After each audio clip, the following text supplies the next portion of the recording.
How's it going?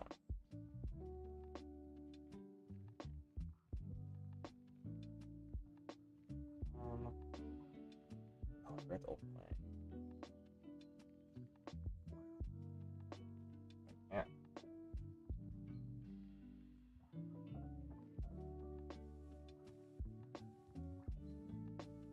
Here they are.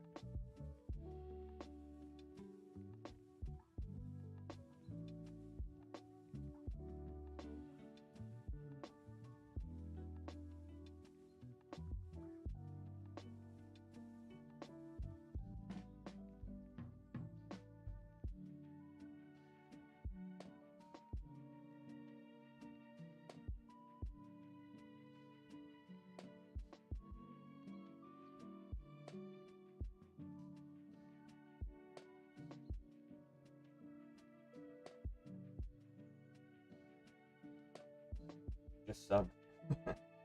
Thank you for joining and subbing. Welcome in.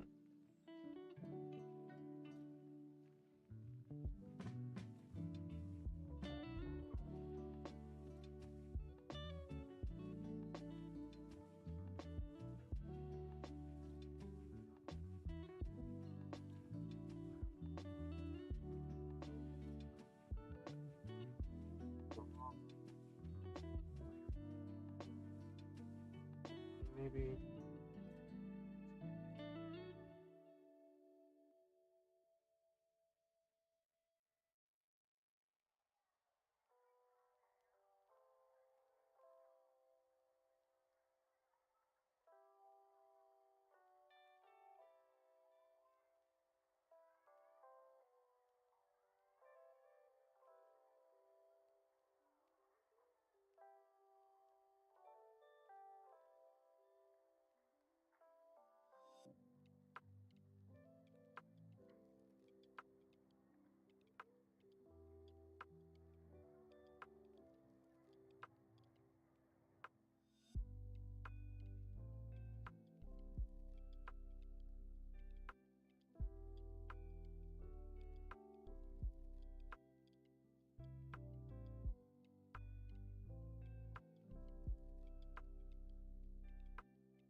Hey, what's up? Welcome in.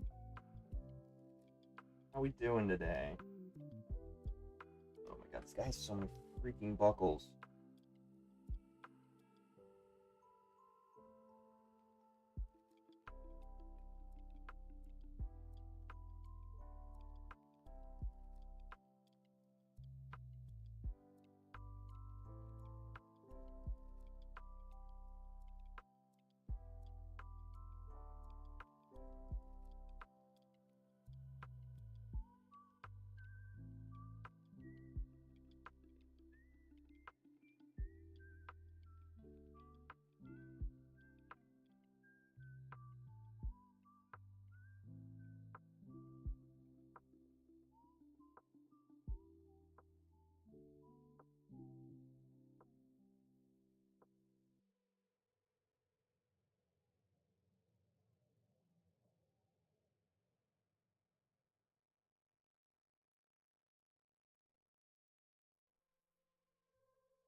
Might have to do that.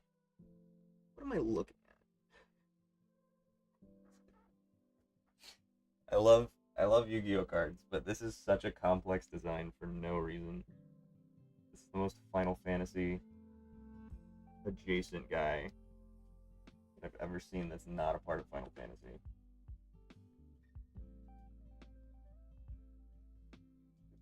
Racer on him.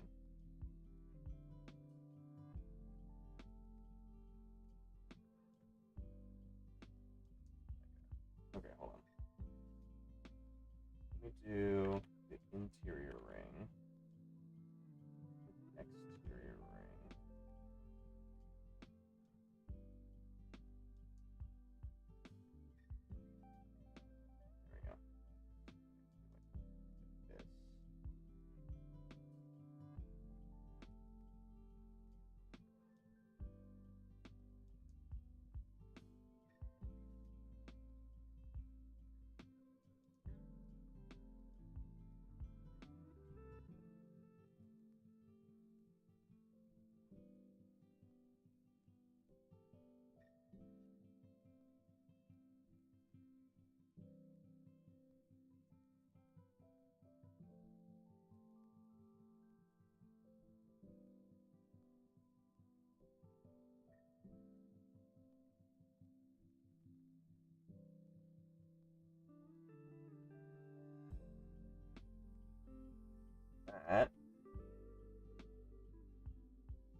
things. I could never animate this. Try and get every little bit of him in perspective.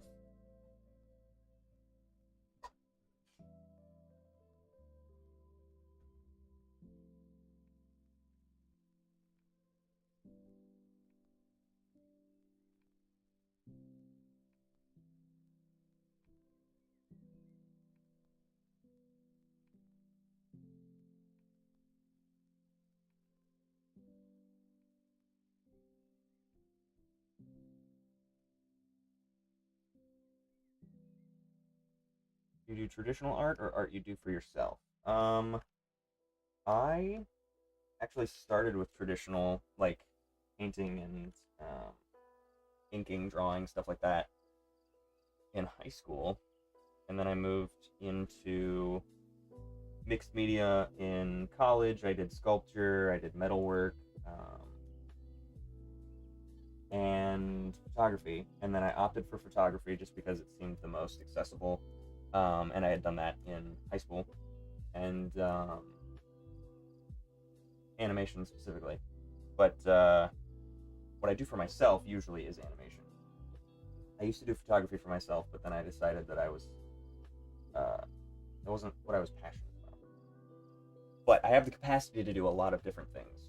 I'm very good with being a jack of all trades, master of none, if you will. Hi, welcome in. What's up?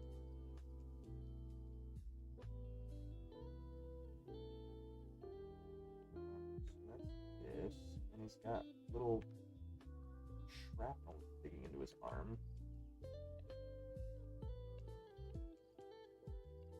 This feels like not a good design for himself. This feels like it's not optimal to have jagged edges poking into your joints. What do I know? I'm not a, we're gonna say vampire hunter. I don't know what this guy is, but he looks like a vampire hunter.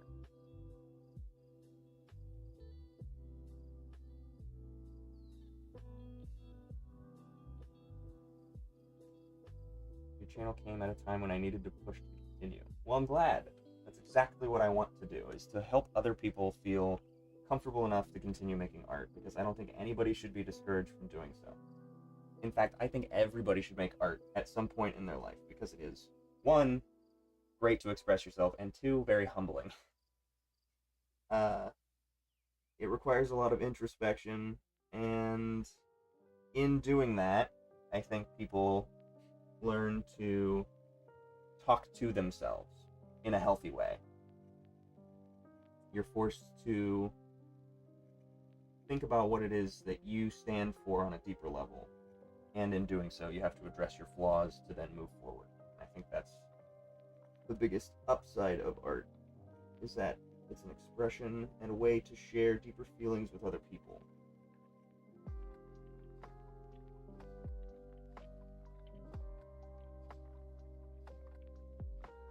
So I'm glad I could provide that space for you, because it really is upsetting to me when people give up, if it's not like something they're successful at.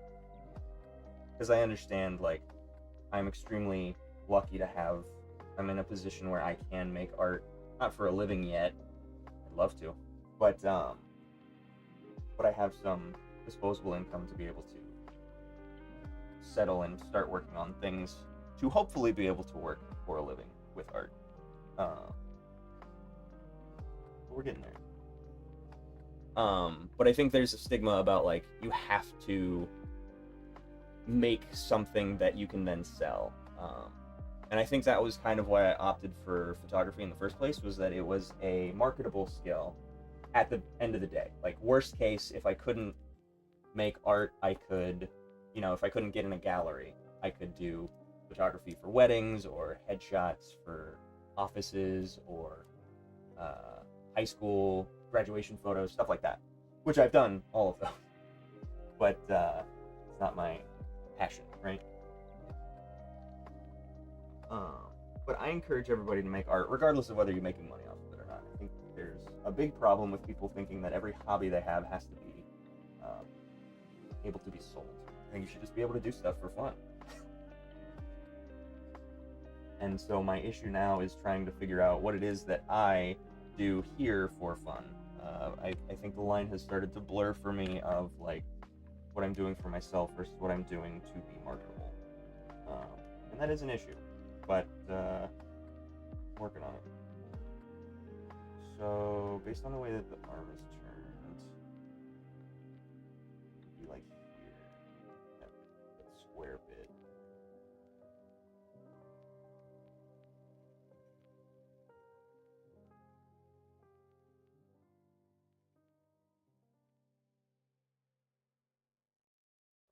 I don't even think this part of the thing is going to be in the shot, but we'll find out. Yeah, it looks good. Feels better with color. I just recently started back on Instagram. Are hashtags usually the main way to increase viewership on your posts? That's a good question. I'm not sure how hashtags work, how effective they are. Recently I saw that Instagram and TikTok decreased the amount of hashtags. I think they're trying to avoid the overpopulation of certain hashtags because people would spam that. So you got to be more particular with them now. So you can only do 5 instead of, I think the cap was 20 before. But yes, I would say utilize the 5 that you get to the best of your ability. Really focus on like the subject matter and also the medium. I would say a lot of the times I'll do like digital art, and if I was to post this, Yu-Gi-Oh, and then I might throw in a funny one of like Alucard, because this guy looks like Alucard, something like that, just to get a couple of different opportunities for people to see it. Who is spamming my chat? A reason to continue is hope. Really want to share the hope. I get the hope that, yeah, you can do it. Absolutely. Everybody can. It doesn't have to be like traditionally successful or whatever. It's not a hobby at that point. It's a job. Right. Why are we spamming?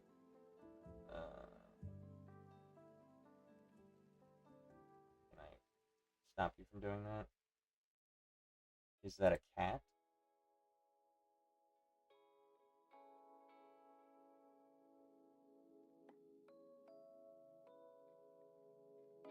Well, that's not helpful that I can't do anything about that right now. Well, this is a good test of how easy it is to ban somebody. Oh, here we go. Okay, so I opened it on YouTube, so now I could ban you if I wanted to. Are you done? Are we gonna stop?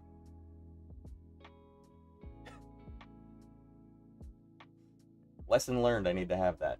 I'm currently learning to draw, and honestly, I'm grateful for Mark Leone on YouTube. I'd honestly recommend that to anyone. I feel like I've heard that name before. I'm sure I have him in my playlist. I have a playlist for anybody who doesn't know.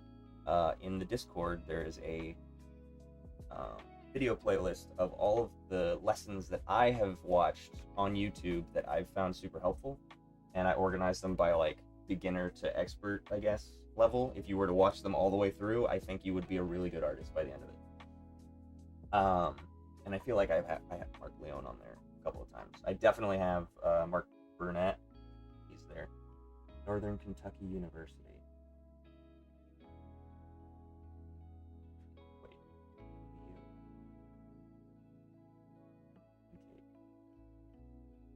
Does he work at NKU? Do you recommend artists to make a YouTube channel? I see it as good marketing. I don't. You don't necessarily have to. I made one just because I do animation, so I have video content, and I use it as a hub for when I apply to jobs.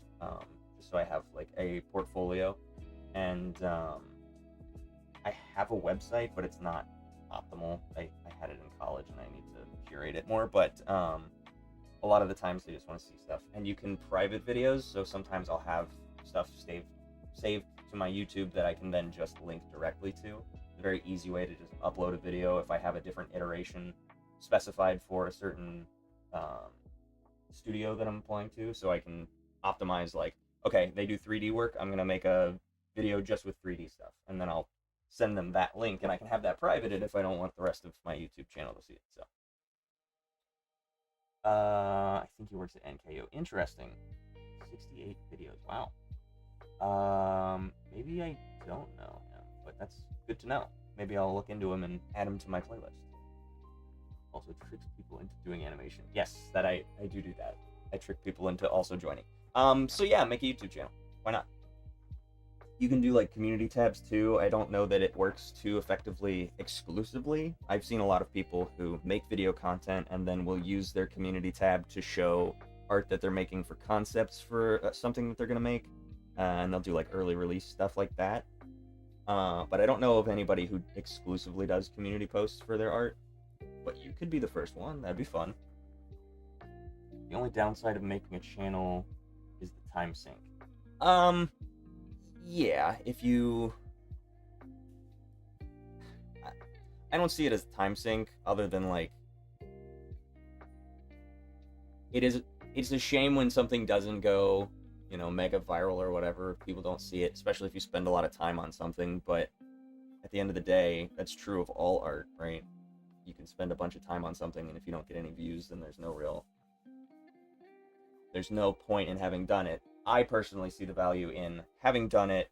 There's personal, you know, little things that you took from that along the way in making it. Hopefully, you should be making things that are challenging your abilities so that you get better every time. But I guess time sink would be something to consider for the YouTube channel. It's just one more place to post stuff.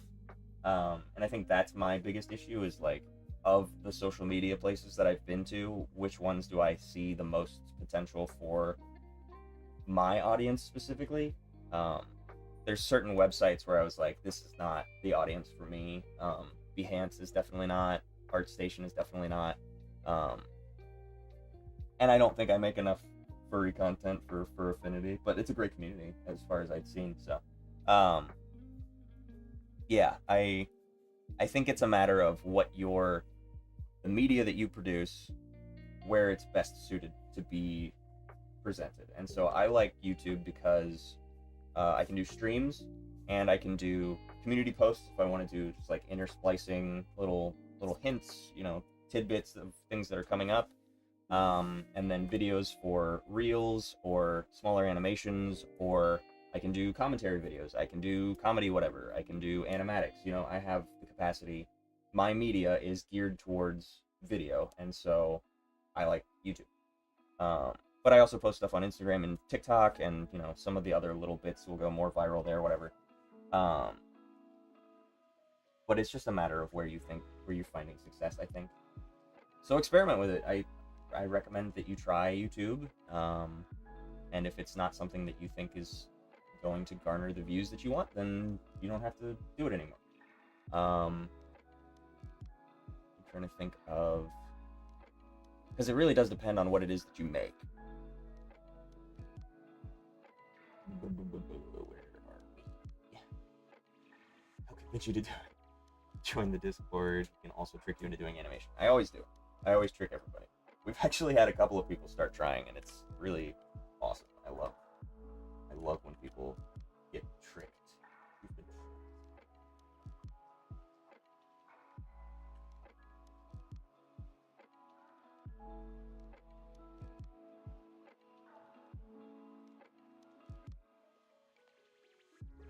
I like when people animate, because when they try it and they see how difficult it is, then they can see how much respect I deserve.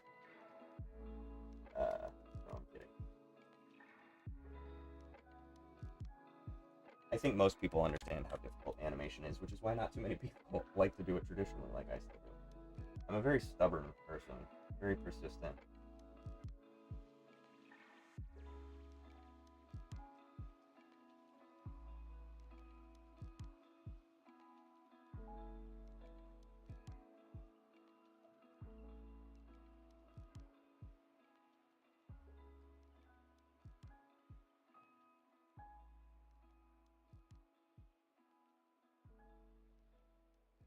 Which is a really good feature to have, trait to have when it comes to art.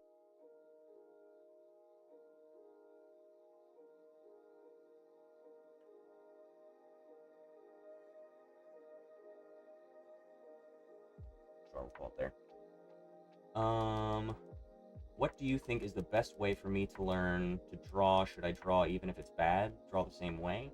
I want to do animation too. I would recommend, genuinely, go to the Discord, look at I think it's called the drawing lesson playlist under either 2D. Let me find it. I'm just gonna find it. I'll find it. I just reposted it it's in the information channels tab, reference and resources. I have educational YouTube playlists. I also have it in 2D tutorials, and it's nope, that's animation. Drawing tutorials. It's a drawing tutorials playlist on YouTube, and it's just every video that I've ever watched that I've found useful for drawing. And from there, you can then you can browse it and see what it is that you are trying to specifically improve on. I personally, if you haven't started drawing and you want to get started, start from the very top and just work your way down and just watch every video in that playlist. And I highly recommend that you follow along and participate with whatever exercises are happening in the video while it's happening. So, like, if it's a 10-minute video, it might turn into half an hour of you learning because you're going to be following along as it's playing, so that you're actually absorbing the information as it's being presented to you, so you're not just trying to, like, listen, right? I find that if I don't apply the knowledge that I'm hearing, it won't stick. So if I am sitting down and doing a tutorial, I will sit there and I will do, at the very least, I will do one of whatever iteration it is that they're saying. So if it's color, I'll just do like a gradient, and just try and match that shading. I'll do like a circle, whereas they're doing a landscape, something like that. Some way to apply whatever it is that's happening in a smaller scale, so you're not sitting there doing a full 6-hour piece alongside that. But yeah, I encourage you to do animation. There's an animation tutorial playlist as well. I want to animate because I feel this unattainable thing is finally obtainable. That's great. That's the best feeling, is when once you've gained some skills and then you can apply them in a way that you've always wanted to. And that's kind of where I'm getting now, is like, and it's been a while, where it feels like I can do a little bit more every time that I'm, every project that I finish, I go, okay, so this time I learned this. I got a little bit faster, I got a little bit more painterly, and that's what I'm looking for. I got better at effects, I got better at speed, I got better at timing, I got better at spacing, stuff like that. And that's why you do more.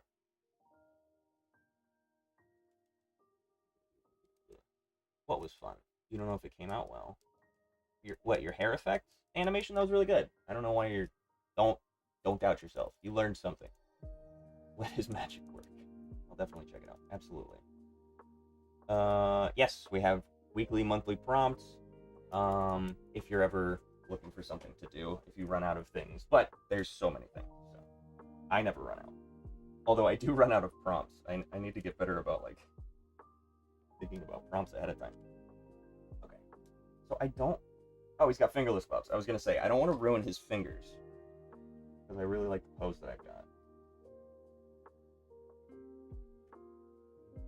So we're just going to do some ragged...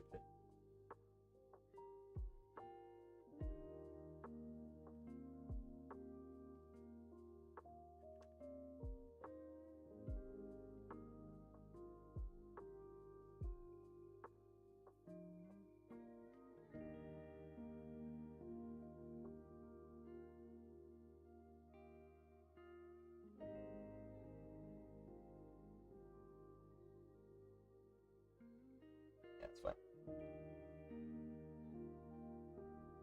He's got another thing on his wrist. God damn it.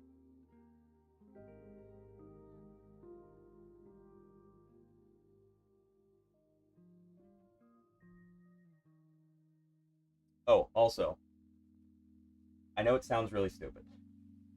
Draw circles. Just, if you're ever bored in class or on the train or wherever you're at and you have a piece of loose paper and you're just bored and you genuinely don't know what to do, just draw circles. Truly. Just fill a page with circles. It is an incredibly helpful skill to have, and vary your sizes so then you know you can work at bigger sizes, because it trains your hands. It just helps with your hand-eye coordination. Every single circle that you draw gets a little bit closer to being perfect. I've at a certain point when I was doing that, I did get really good at circles, and I learned how to use just like small, just with your wrist circles, and then with your whole arm circles. To the point that I could probably do, like on a chalkboard, you know, how people do the thing with their arm and they swing it, and I could probably do that at several different sizes rather than just with my wingspan. Let's see if I can, you know, almost perfectly close, but just the more you train, the better you get. Air flip for the win. You're welcome. It looked really good. Shocked at how short it was. Yeah, frame rate is something that you kind of have to work with, and I've seen certain animators do like actually 6 frames per second, or not 6 frames per second. I work at 24 frames a second, and I do 2 frames per. It's essentially 12 frames per second. I do a frame hold for 2 frames per 24 seconds, so it's 12 frames per second. But I've seen people work at 8 frames a second and I think 6 frames a second, and it slows it down for sure. It's not as smooth, but you get really good at spacing, and you figure out exactly where to put the information to convey the same ideas. It's a really good exercise, actually, to animate the same thing at different frame rates to figure out what fits best with what it is that you want to do. Because it can, 1, it can speed up your process, and 2, it can, it saves you a lot of time. 2, it will force you to find the exact action that you're trying to convey. So it can be really helpful for, I guess, like refining what it is that you're trying to tell for the viewer to then digest. So you really have to get to the meat and potatoes of whatever it is in those 6 frames, as opposed to if I have 24 frames to play with, then I have a little bit more information to convey, but sometimes that can be too much information, and then you're doing too much with that time. Something I was going to say about that, I lost it. Oh, the reason that I do 24 frames a second, but I do holds on those frames, that I do 2 frames technically, is that for certain actions, I can then go to 1 frame and speed it up. I have that variation. So 24 is a good standard. I believe that's what old film used to run at. And that's what they used to do for old cartoons anyway. And so with the freedom doing it at 2s, then you can go really hardcore and do 1s all the way through for certain actions to emphasize speed, to emphasize impact. There's just that little single frame change can do a lot for you. It gives you variation with, I've seen people who do anticipations where they'll do an anticipation on 1s, but the rest of the thing is on 2s, so that anticipation, because it's used so sparingly, is way more impactful, and it kind of blends seamlessly to the point that your eye is just like, oh, I didn't even notice that, but that 1 single frame change is more impactful than just on 2s, right? Same with effects animation, where if you have just a normal action happening on 2s, and then you go to 1s, and you have like an effect happening on 1s, it's a way to make it seem like the action is more impactful if something is on 1s and something else is on 2s. There's a couple of little animation tricks that I've picked up on. I won't bore you. It's hard to explain if I'm not actually doing it and showing it.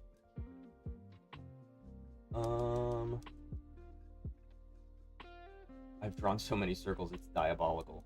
Yeah, it is a good exercise, though. Another one is like try and draw straight lines at different lengths next to each other. Try to cover a page just doing hatching, and try and get them as close to each other as possible without overlapping, which I immediately ruined. But that squares is always a good idea. Screen is black, or is it just me? I can see just fine. Never mind, it's back. Uh-oh, I don't know what I did. I did only do 20 frames. It was more of a thing to do to prove I could, which, you know, now I'm interested in doing more. It's working. Yeah. So, if you're feeling like it's too short, you could certainly extend those frames and do twos on that action and see what it looks like technically slower, right? Because it'll extend the timing on it, and then honestly might make it, it really just depends on what it is that you're going for. If you're going for longer, then oftentimes people will do either puppet animation or effects animation that is, you can just tween stuff to stretch that timing. Um, yeah, depends on which one. But One Piece is real. Alright, alright, alright, alright. Where did I leave off? Oh, the wrist thing. I got distracted by my circle list.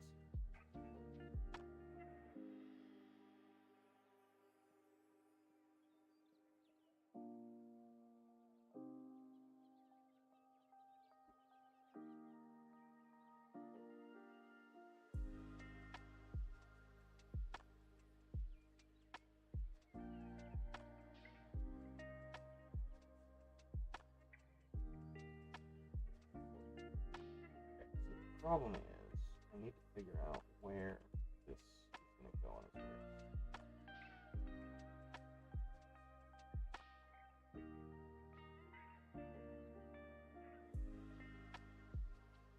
Yeah, something like that. And then he's got these freaking bolts.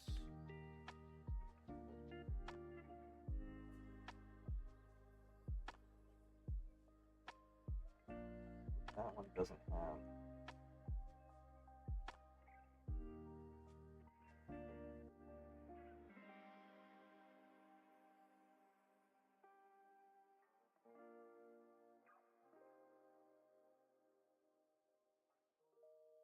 Oh my god.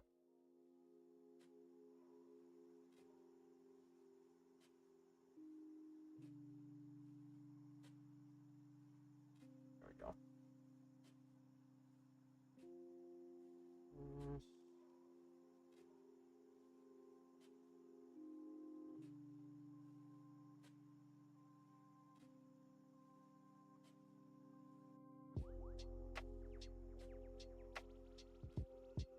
Oops.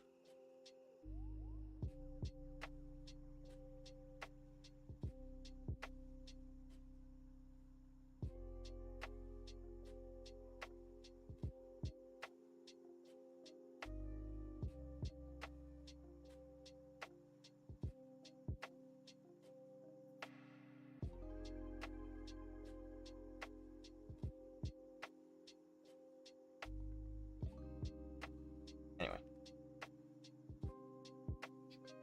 There's those circles, absolutely. I use circles every day. I use circles more than I use math, I swear.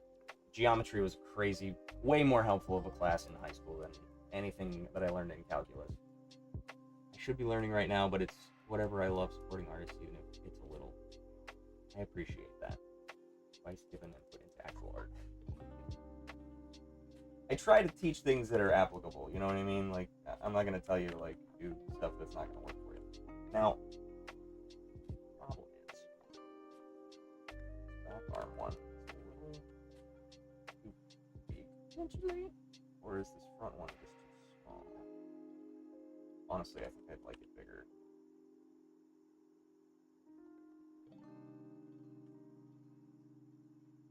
Problem is that he's got dainty little wrists.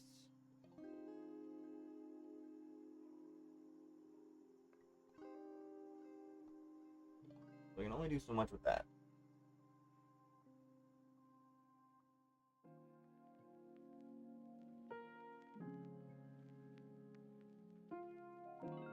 I guess I can have it loose, right?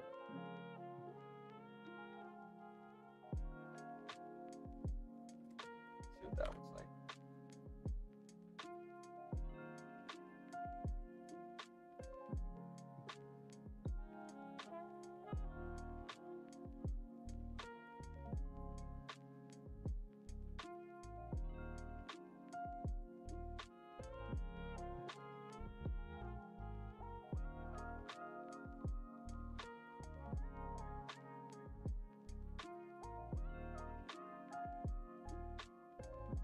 right in his elbow. He just needs to be up there.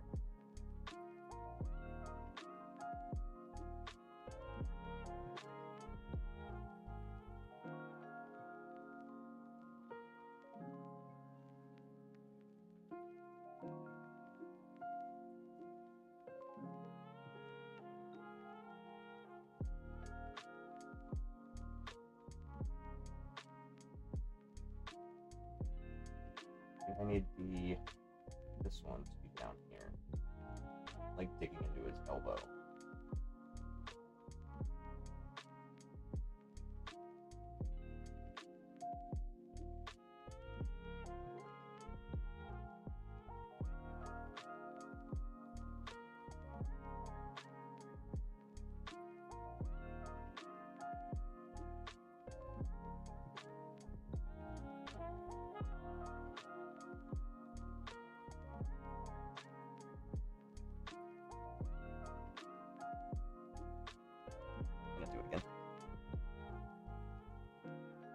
Question though, I know I'm thinking ahead, but my first YouTube video, I want it to be an animation of me explaining my journey. You think that's good? Animation will start bad and get good.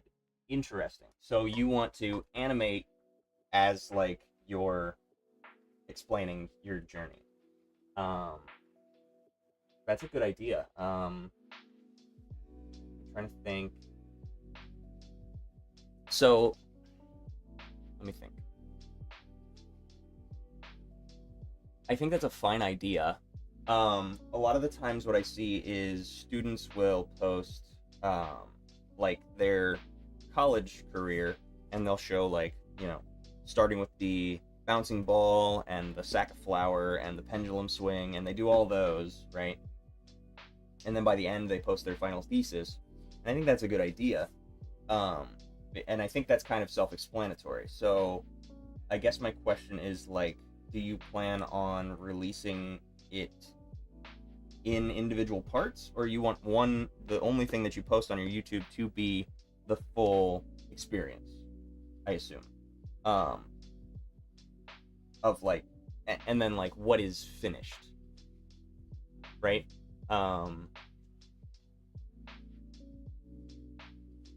Like, do you have a script of what you are going to say, and you're just trying to make as many animations as you can to fill that time? Are you going to do animations and then in doing those animations talking over them and saying what you learned, or like how it was challenging, stuff like that? I think it's a good idea regardless. I just don't know exactly how you should go about applying that, because I'm trying to think in terms of like, I don't think it needs to be anything flashy for the sake of getting people's attention for it. I've seen a lot of people who are like, I animated for a full year every day for a year, and here's the results type of stuff, and that goes pretty well. I think a lot of people see that and are inspired, and the honesty of it is inspiring to other people too, to see like a really shitty like bouncing ball, not super bouncy, and then by the end of the year they've got a full like, you know, full rendered short 30-second animation type thing. That's always a good idea. I don't know, let me see. In a funny way with gags and such. It's like I bring you into my world and we walk and talk for like 7 minutes. Think of it like a tutorial. Okay, interesting. That's fun. I think that's a good idea.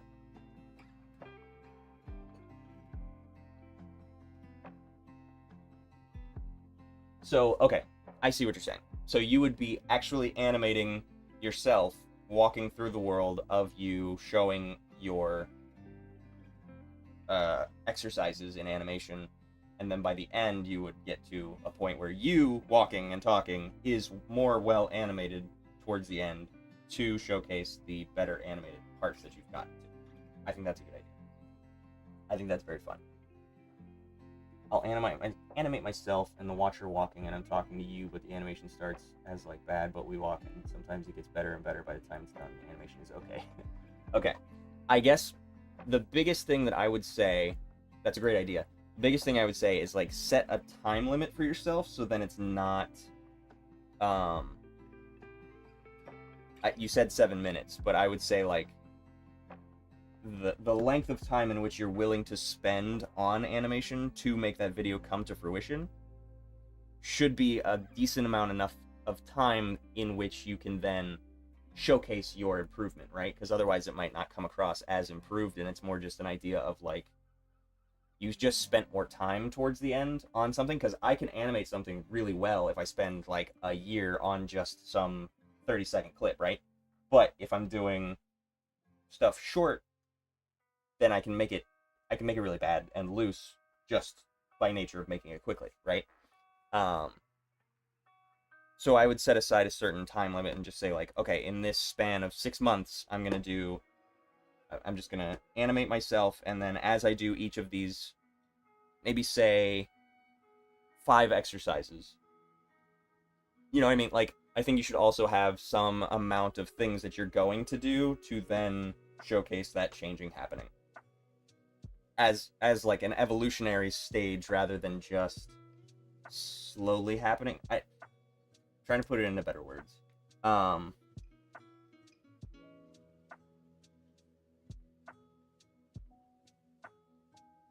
think it's helpful to have more drastic changes in your ability rather than just slowly as it's happening, which, now that I'm thinking of it, I guess it doesn't have to be just 5 exercises or anything. You know what I mean? Like, I think it'll shine through. I just don't know. Because me personally, when I did my videos, whatever, I just made some sketches of myself so then I could put them on the screen and just move them, you know. And I add new ones whenever it crops up, if there's ever a bit that I want to do and I don't have a pose for it, or an expression or whatever necessary to apply to it. I'll make a new one. But I don't anticipate my style changing that much. So I don't care about, like, I won't redraw them every time. So it's an interesting thought to, like, redo a walk cycle, redo a talking sync, you know? I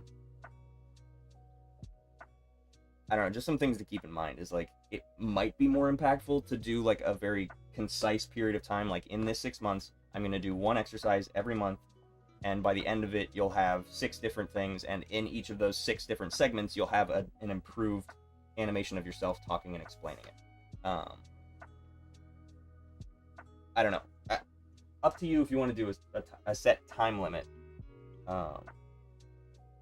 But I honestly think that maybe you could just do 1 at a time and release each independent experiment. And then you could do a compilation and just put them all together, right? More content. But if you're looking to have like a channel intro that's more impactful, then I think that is a good idea. Anyway, sorry, I've been rambling on that. Okay. By the end, I say I'm here, so why don't you? The title is I learned animation in 7 days. The video will center around me trying to animate in 7 days. I see. Okay. Think of the video as saying, look, I taught myself using YouTube. It was bad, but I never gave up. Okay. 7 days. I'm going to be honest, I don't know if 7 days is enough to showcase the difference in your ability from the first day to the last day in like the talking along with the character. I don't know if that'll show through. I would hope so. I think that you'll definitely learn new things. How about this? How about you do the 7 days, and you make it, and you see how well that goes, and then you turn it into in 7 weeks, and in 7 months, and then in 7 years. You know, that type of stuff. You just continue on that trend of larger time periods crossing and improving. I think that could be really fun. And if you're trying to get something out quicker, then 7 days is a good idea. If you only have that amount of time to dedicate to it. So that is a good, because I'm thinking in terms of like a thumbnail. You know what I mean? Like, what is your hook? What is it that you're trying to uh, communicate to somebody to then showcase.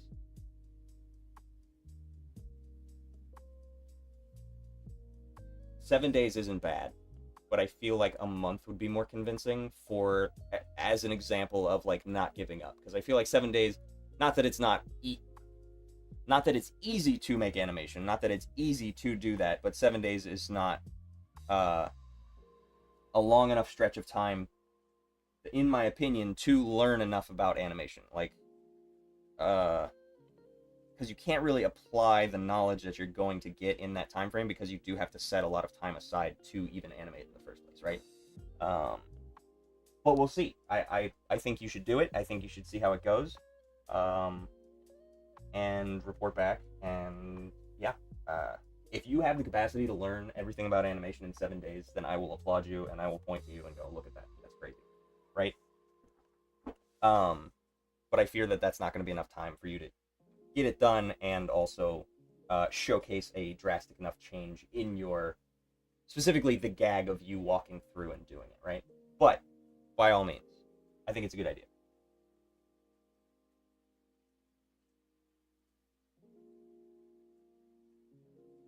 Whole point, I can't in 7 days. I lied. I never could learn it in 7 days. What I'm trying go to communicate is don't give up, believe in yourself, even if you're alone. Okay. Yeah, yeah. No, that's good. That's a good idea.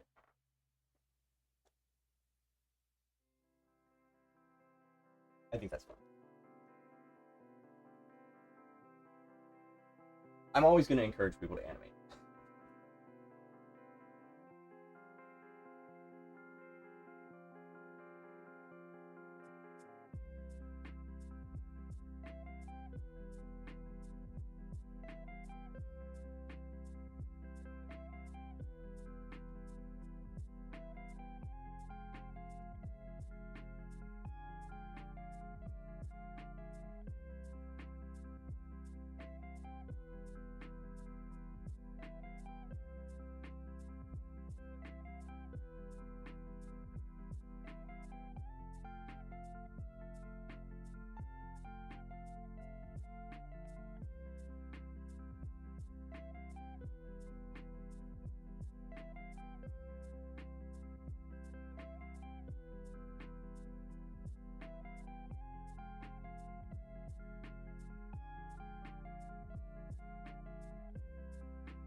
I forget where I had that box. What box is here?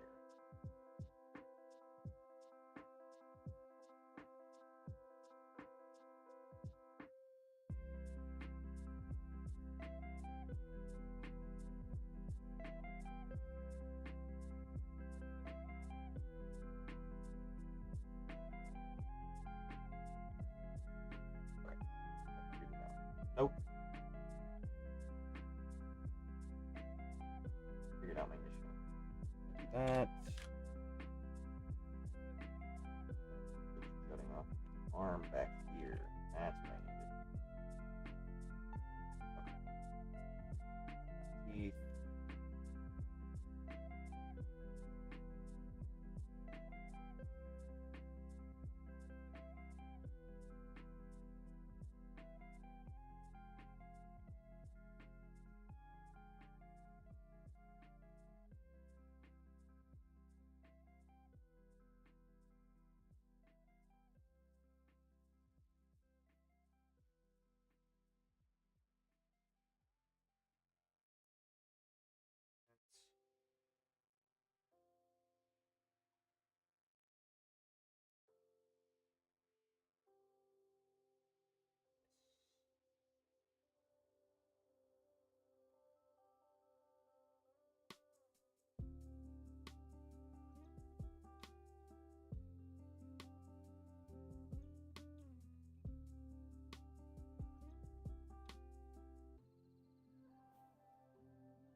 reminds me of Eggman's robot. The newer ones, what is that? Color generate? No, I don't know. Anyway. I'm broke though, lol. My plan is to build a small community, then do commissions on Twitter and buy myself a graphics tablet. My laptop has seen better days. It's held on by tape. I have certainly been there. I have a laptop that can only function as long as it is plugged in. So it's not really a laptop.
A little better perspective and such.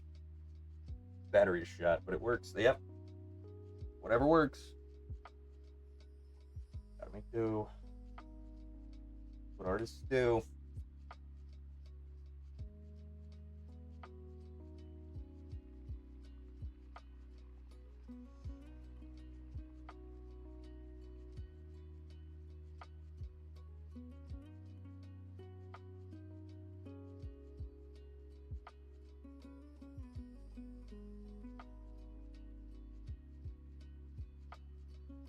He's got.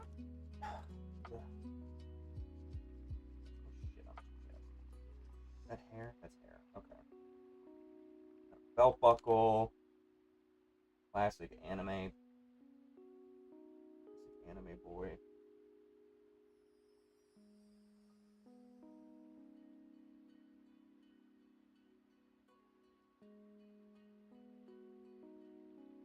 You know who he looks like is Leon from the new Resident Evil.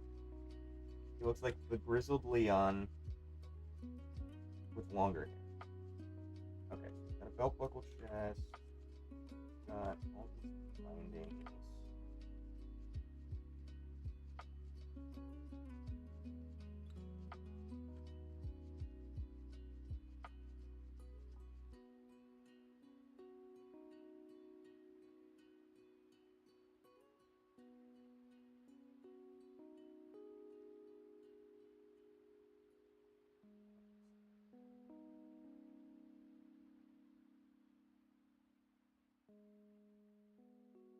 Buttons for some unknown reason.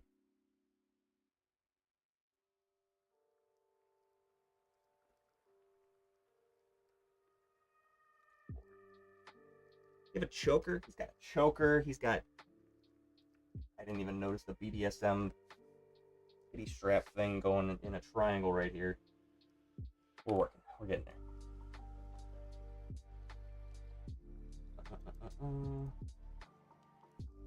I genuinely wish you and your bro the best on your journey to build a studio. Thank you very much. I'm very slowly working towards that. I've been doing that in the background, so it actually was a huge wait to get that actually made. I bought the website, I did the thing, I made it, all the social media stuff. I made the posts, I did the reels, all that stuff. I literally just wanted to, at the very least, put that out there so that people can see that we have 2D and 3D specifications. My friend does 3D, I do 2D. I'm trying to figure out a way to do a project with him, if he has the free time, to like interlace them, because I think that has a lot of potential as like a pitch where people are like, oh, we like 3D animation. Well, actually, we do 2D and 3D. Here's this thing that has both that is actually better because it has, you know, not specifically Spider-Verse, but like how Spider-Verse did incorporate 2D and 3D together. So we're working on figuring something out. I have a couple of ideas, but we also need the time necessary. He's working a full-time job. I was lucky enough to be able to not have to pay crazy for utilities, so I have the capacity to get all that started and set up. So now I just need to find clients, but probably gonna have to do some corporate stuff if I can find that. That's where the money is, but we'll see.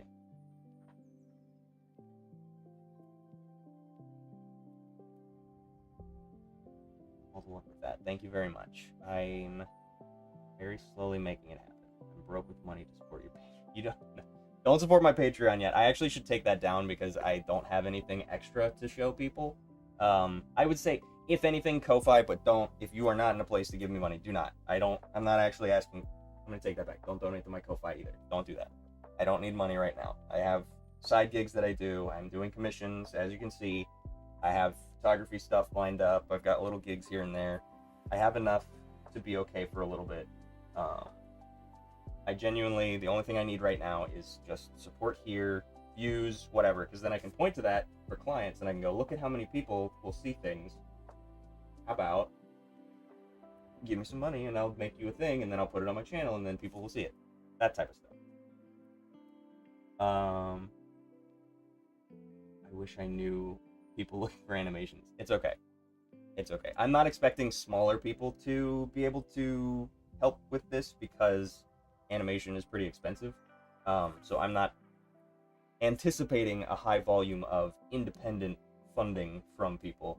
That said, I could do like profile pictures or, just like little intros, animated segments. I've seen a lot of people who were like, hey, do you want to rotoscope stuff for my band? Stuff like that.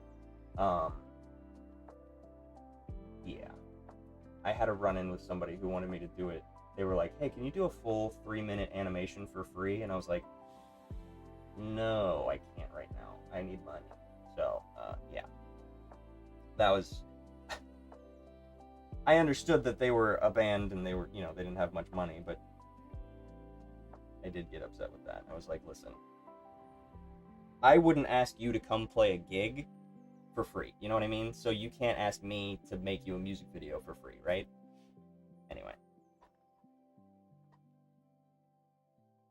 They are just more rivets. What do you mean, lol, like fly or something? Like fly, but I'm broke. No, you're good. Secretly learning 3D, there you go. Am I being too ambitious? No, there's no such thing as too much ambition. I think it's super important.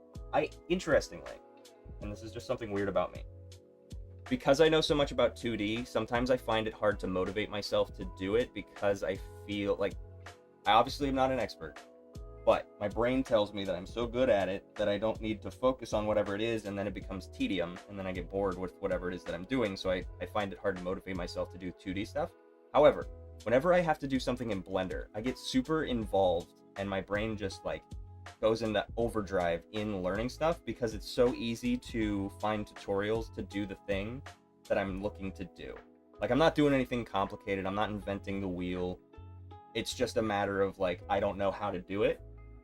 And so my curiosity in my brain allows me to function faster and learn things in Blender a lot easier because it's a completely different field for me. So I actually am more productive when it comes to Blender, which is very funny. But I don't actually like 3D that much, personally. But using it for propagating a bunch of stuff or, doing a background really quickly, stuff like that, very fun. It's a big time saver for sure. My dream is to both have my own animation studio and manga. The plan is to hopefully use the manga to fund the studio. Wow, that is a lot of ambition, and I applaud you for sure. In the torso, I think those are rivets and bolts. I see. Oh, is he like a Frankenstein, maybe? Maybe he's an undead. I thought that it was, I don't know if you've ever had an ace bandage, but to hold it in place, you have to use those little metal clips. I thought it was the equivalent of that, but more, techno. But they are screws. They do have little notches in them.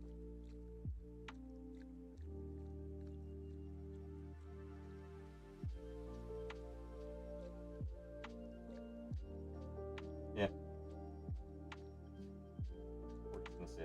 arm is blocking the other one, and then he's got a big metal shoulder thing going on.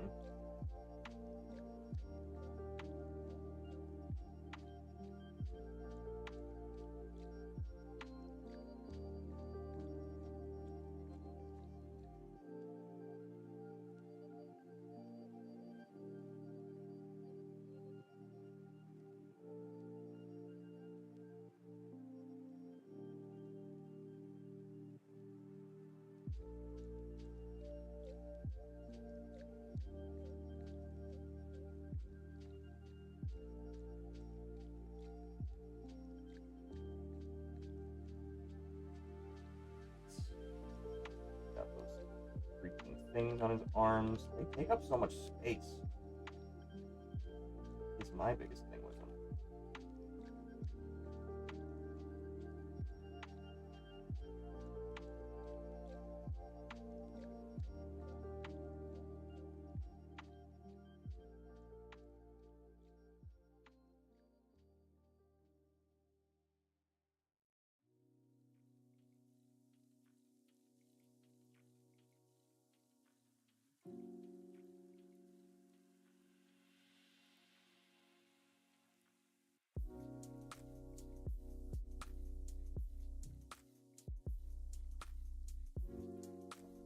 Is, do you think he's got another one on his back arm? I'll just say yes. Uniformity. He's got a bunch of wraps on his forearms, which does make it a little difficult to showcase the curvature of his arm.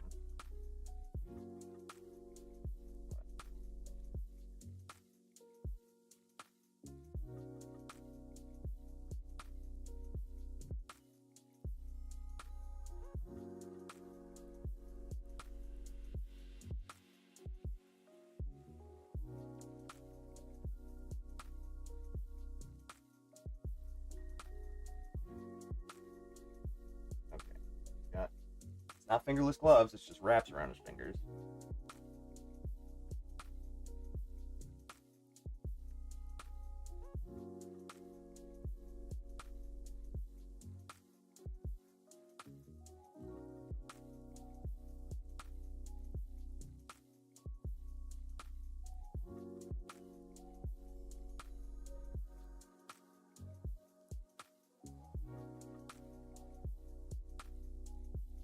Real shame because I like the way that I've got his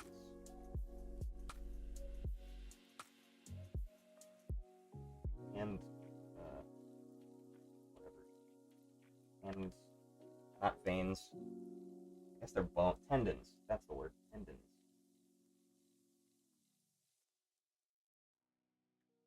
Now, something that I want to emphasize is I've learned a lot of things just from having lived my life, right?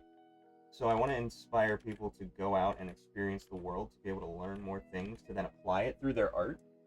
Because I know how to wrap my hands because I went boxing for a summer. You know what I mean? Like, I learned a new thing. I did a thing in the real world that then now is allowing me to do more stuff with my art. And so I think it's important that people remember that yes, it's important to learn things while you're animating, drawing, whatever it is that you're trying to learn as an artist.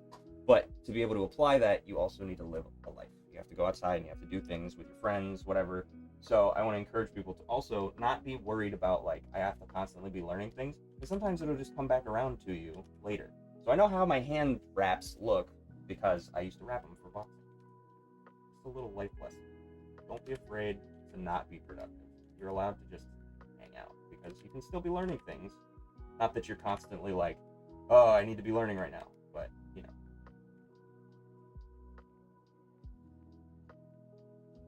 And if you don't know something, feel free to look it up for art. You know, if you're like, oh, I don't know how to wrap my wrist, look it up, and then you know something.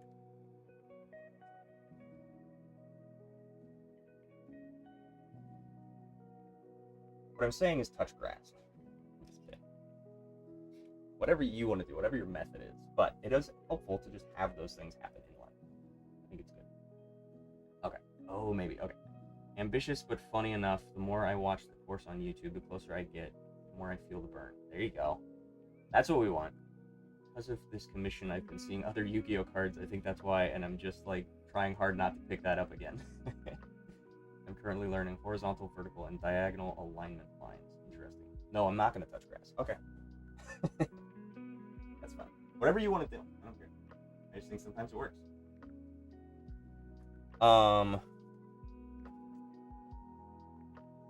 Horizontal, vertical, and diagonal alignment lines. Is that like a Blender term? Because I don't know 3D terminology well enough. It's also very funny that you're getting YouTube or Yu-Gi-Oh ads. Or whatever. You're seeing it more often. What is that called? Where you get, when you notice a thing or you start talking about a thing, then it props up. Obviously, it's surveillance, and they do that. I've definitely seen that happen where I very specifically don't look something up, but I talk about it with somebody, and then it comes up in my feed. That is scary. But there's a thing where mentally, like, if you notice something, then it appears as though it's propping up more often than it actually is. I don't remember what it's called.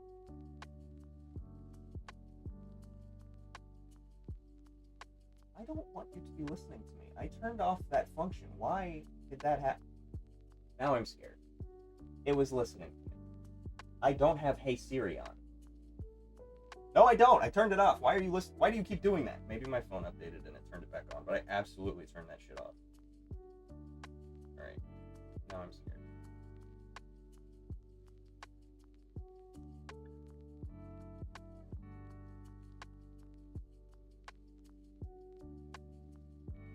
Where is it? Where is it? I have it. I didn't touch anything. It says off. I need everyone to see that. There's no reason for that to have just chimed in.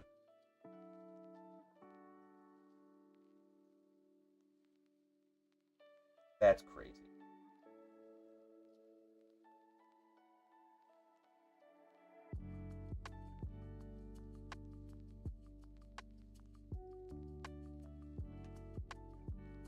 I don't know what the fuck that is. For traditional drawing in the course I'm watching with Mark. Oh, gotcha. Horizontal, vertical, and diagonal alignment lines. Oh, is that like perspective drawing potentially? And like how those all line up? I'll have to watch some of his stuff. And then we'll talk after. Because that's interesting.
bundle of overlapping lines.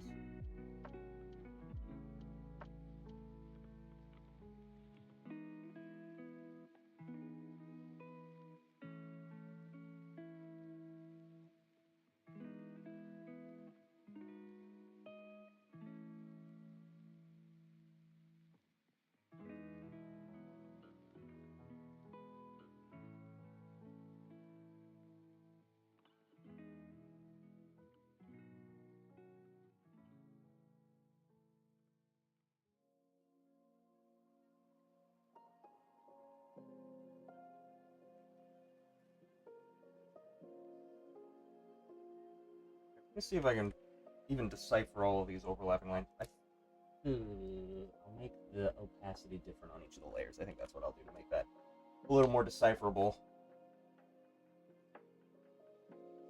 I found the best way for me to learn drawing and animation, and that's by writing notes and having the examples and study. I found it me doing that. I learned pretty quick. Learned to talk 4 lines in a day. Yeah, that's the best way to do it, is just to hone in on whatever that issue is, whatever the topic is, not issue, whatever the topic is, and then just apply it. If you apply it, you're more likely to remember it. And that's how I was with school. In history class, it was a lot easier for me to equate whatever the event was with an image. So I actually found out that the best way for me to learn history was to learn it through art history. Truly, I could line up a painting with an event, and I could say, okay, this painting either inspired this event or was inspired by this event. And like, truly in learning where each of the eras of art history happened and how that time overlapped, showed me so much about history. Like, history is so important, and it repeats itself, and it's crazy. But it's really fun. I like to learn about the past and how it applies to the future. Having that structure of the past of art really helps with like understanding where things were and how they got to where they are now. And art history taught me so much. I highly recommend that people study art history if they have the opportunity to do that.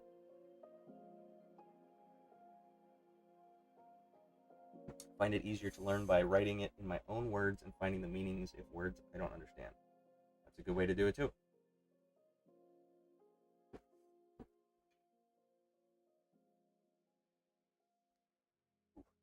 Okay. I think I'm done with this close. I don't think I have any more accessories to do any lower. I don't think anything else is going to show up.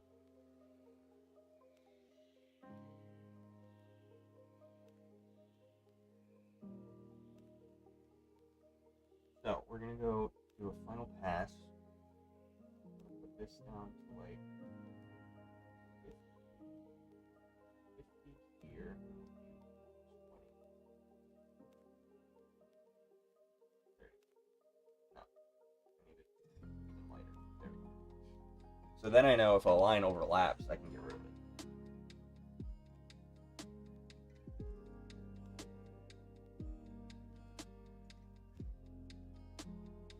So if something is stated as line is in flux, I read it in line as always in constant flow, and my brain is like, well, you understand now. Interesting. I didn't know what influx meant, but now I do. That's good to know. I'm bad at learning terminology until it applies to what it is that I'm doing. Like, I don't retain...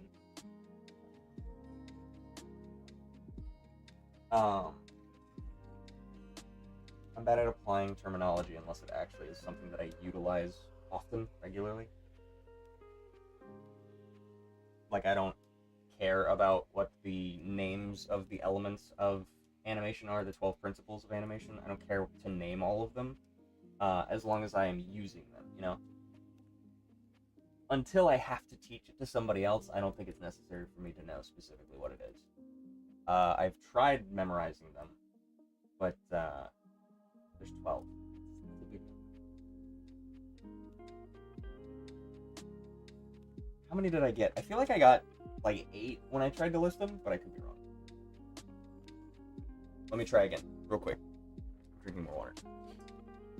While I'm thinking of it.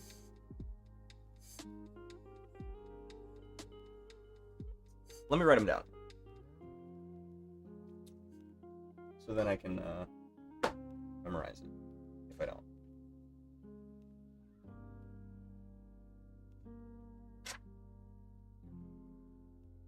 Okay. So we have, and it really helps if I were to be animating to then be able to see where in my animation I'm applying all of the principles, right? That's just how my brain works. It's just I go, okay, so since I know that I need to be able to use this thing, so I know that I'm using it, I just don't know what it's called. So, anticipation, appeal, I believe, is one of them, which is, again, one of the ones where I don't go out of my way to incorporate it. That, to me, appeal is just more of the idea of making an animation something that somebody wants to watch, right? Appeal, it appeals to the audience. And so it's kind of a cop-out in terms of being a principle, because that is just kind of how all of art is. You want, whatever art you're making, you obviously want people to see it, or else you wouldn't be making it to then show to other people. You know what I mean? People can make art and put it in their closet or whatever, you know, just make it for themselves as an outlet, hang it in their house, whatever. But if you put it in a gallery, if you post it online, you do want other people to see it at some point. Otherwise, you wouldn't put it in a public setting. So to me, appeal is just like obvious, it's on the nose. So that's not one that I'm constantly in fear of like forgetting about, because it just happens. When I'm making something, I obviously want my characters to be appealing to me and the audience, but I don't go out of my way to like refine them down to a science and boil them down, and you know, the stuff that they do in boardrooms where they're like, oh, we did a infographic and we had 40 people come in and do a Q&A and they said that your character has too pointy of hair, make it softer, you know. I don't care about that. But I do want it to be something that hooks people. And appeal can be applied in a lot of ways. It can be character design, it can be movement, it can be color theory, it can be staging, it can be any number of things. So appeal really is kind of worthless to me as a principle. I just understand it like I want to know how it works and break it down. That makes sense. My brain does this thing where it goes, learn faster, you're slow, you should know this already, but it can't. Don't be too hard on yourself about that kind of stuff, because it does just take time to apply that. But yeah, I get that way too, where it's like, I should know this, but I don't, and then I forgive myself, and I go, you know what, no harm in looking it up. So, that's how I do that. Okay, we got anticipation, we got appeal, we have... why am I blanking already? That's embarrassing. Spacing? Is it timing and spacing? I know that there's two that are like compound. Squash and stretch is one. That's squash and stretch, but it's one principle, so I'll just write that down.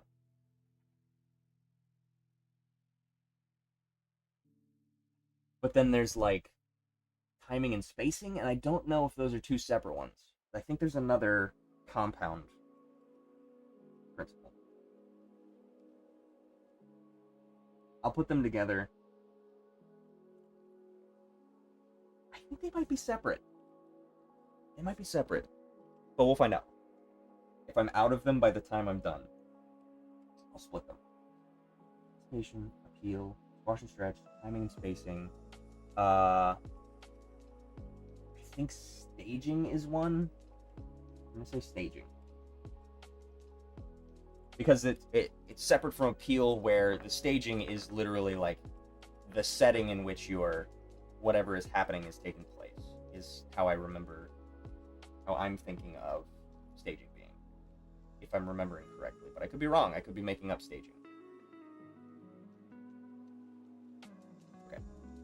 Squash and stretch. Arcs. Arcs is a good one. I love arcs. Arcs is one that I do actually consistently consider when I do motion, for sure. Arcs is phenomenal. Squash and stretch is phenomenal. What is it? What am I thinking? Because there's a principle, and I don't know if it's tethered to squash and stretch, but there's a principle of retaining mass in movement. And that's obviously not the name of the principle. I don't think there's any weight.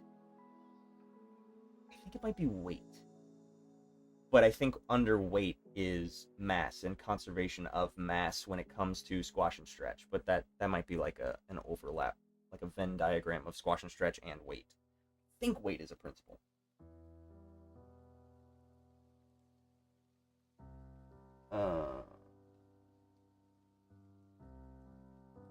Oops.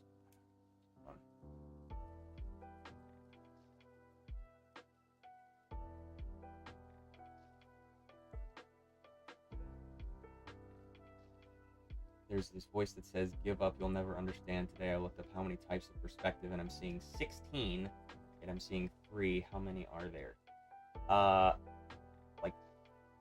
I've only ever seen 5-point perspective, I think is the farthest you can go, and that's like a fisheye lens. But maybe I'm mistaken, because, like, in theory, you can only have as many points of perspective as there are points in space. Like, there's an up and a down and a left and a right. If you're going in 3D, then you can have, like, forward, backward, you know. You could only have as many points in space as there are planes of view, right? So let me think about it. In a 3D space, there's an X, a Y, and a Z. So if we split those each into 3, that would be 9 points of perspective. No, you could split them into 4s. 3 times 4 is 12. So there should only be 12 potential points of perspective, because if each of those axes is split into 4 quadrants of up, down, left, right on each of those axes, then that's only 12. I don't know where 16 comes from.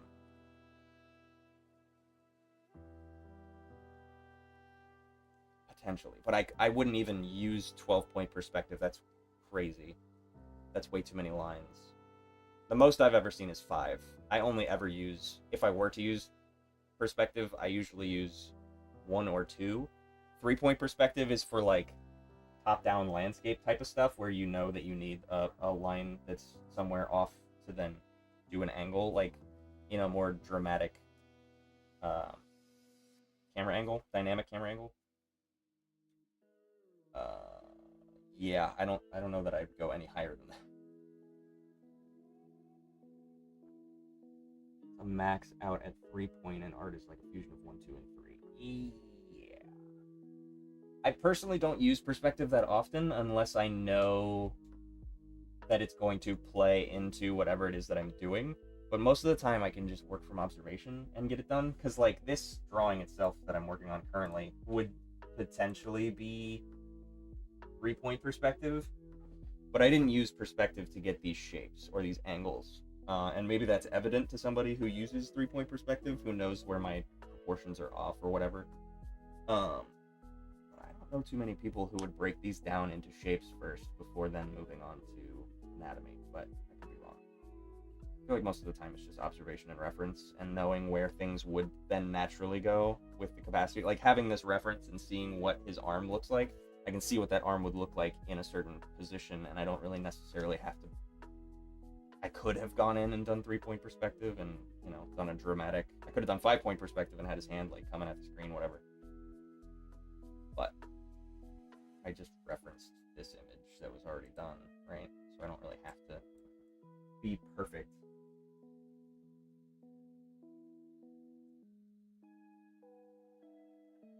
I don't know, I'm new to this stuff and I just came off the topic of linear perspective. Yeah, I would say 5 is probably as much as you want. I don't know about 16. I've never seen anybody do that. That feels like an AI overview on the Google page that was just from some Reddit guy who was like, I did as many points of perspective as I possibly could, and it was 16. I don't think I've ever seen anybody in any studio do 16 points of perspective. Maybe for fun, as an experiment of, like, how many points of perspective can you use? Okay, back to my self-test of animation principles. Think weight. Okay. I'm thinking, I'm doing I'm going through an animation in my head. I'm going timing, I'm doing spacing, I'm doing appeal, I'm doing staging. I have staging. Staging, I believe, is one.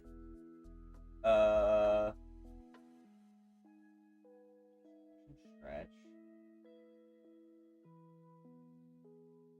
Line of action?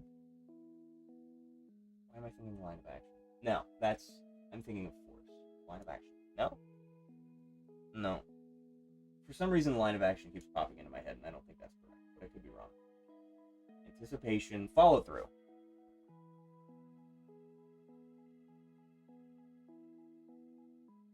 Maybe that's one that I'm thinking is a conjoined one, anticipation and follow through, but I think those are split. And then secondary action, but I feel like, is that a principle? It must be. That's such a big one. Secondary action is so big and pertinent. I'm gonna say secondary action. That might be just follow through technically. Based on whatever your primary action is, the follow through is whatever would happen based on your primary action. Is action one of them? Action and secondary action? I'm gonna do secondary action.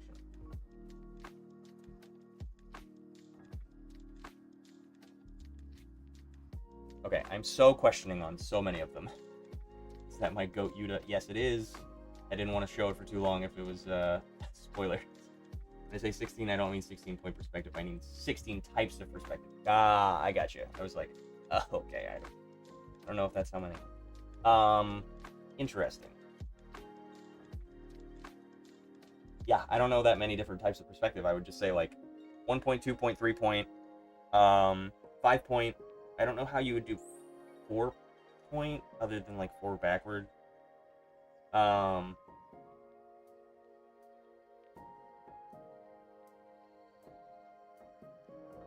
then I don't know what other perspective there is other than that. Like, 5 is just fisheye. I don't know. I'm glad that you're learning about it, because I have no clue. At some point, I probably should go through and learn that, but one thing at a time. Okay, I have anticipation, appeal, squash and stretch, timing and spacing, potentially 2 different ones, staging, arcs, wait, follow through, secondary action, question mark. I don't think secondary action is one.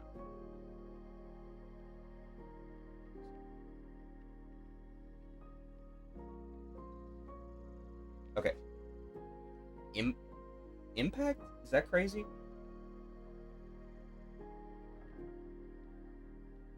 Impact. It can't be impact. Follow through, wait. I feel like wait would be part of impact, or impact would be part of wait.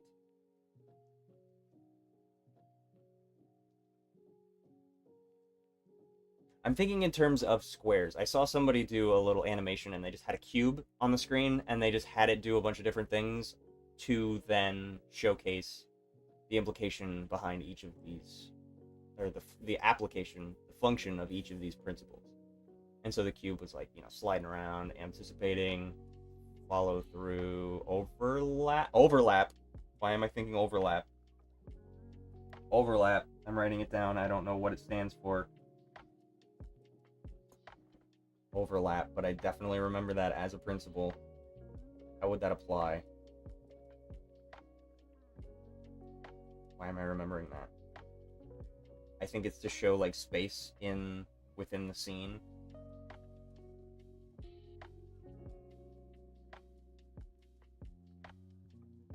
Or overlapping action. 2 things happening at once. I don't remember. But I remember overlap for some reason. Hopefully one day in the future we can work together. That would be cool. Make a series. That would be cool. I know a video, Noble Frugal, I think. I saw him do a video with squares like that. Maybe. There's a couple of different artists I know who did that. I don't know anybody's names. For some reason, Wong is coming up as a name, as like somebody who did the 12 principles. That was Justin Wong. Is that right? I don't remember. I'm just gonna say that just in case I'm right. Okay. I'm going back into my mind palace. I'm exploring. I sit down at the table of overlap, and tethered to it is the table of. There's a chair of. I don't know. I've never done a mind palace.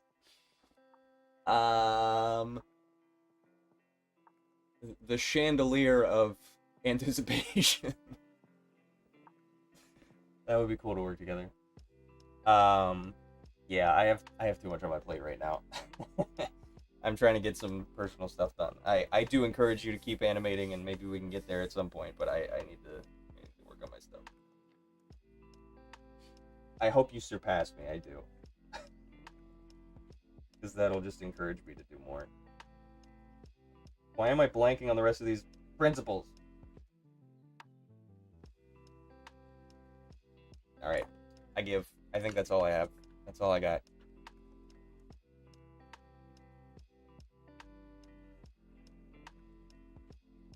Let's look them up.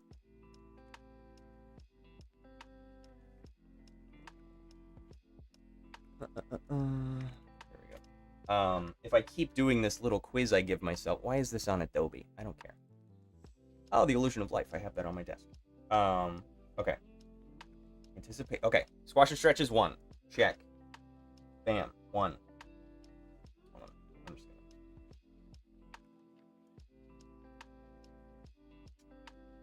Anticipation. I have. Check. Staging. I have. Check. Actually, let me do the exclamation point over here. Anticipation. Squash and stretch. Staging. Straight ahead versus pose to pose. That's the other one. That's the two different. I'm writing it down. I didn't have it.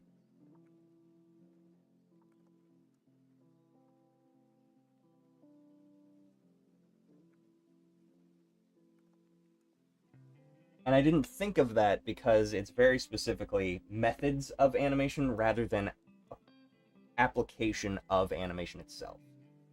I understand that using both methods does then create a different outcome for animation, but I don't necessarily consider the process part of the consideration, I guess. Like, it is, but that's a different thing entirely. Like, it doesn't change the delivery of the animation necessarily. I understand that it does, but it's a very specific, like...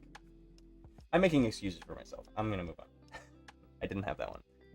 Staging, straight ahead, follow through, and overlap. Ah, I have those separate. Got it. Those are 1.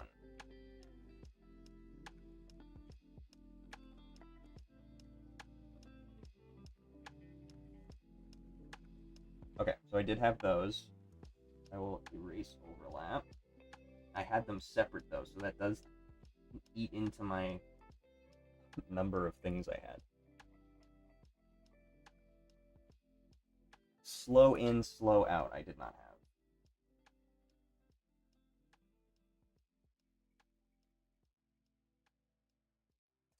That's another one that I don't necessarily consider as a principle because that is just like, to me, that's timing and spacing, right? Secondary action was in there. Awesome. Edit.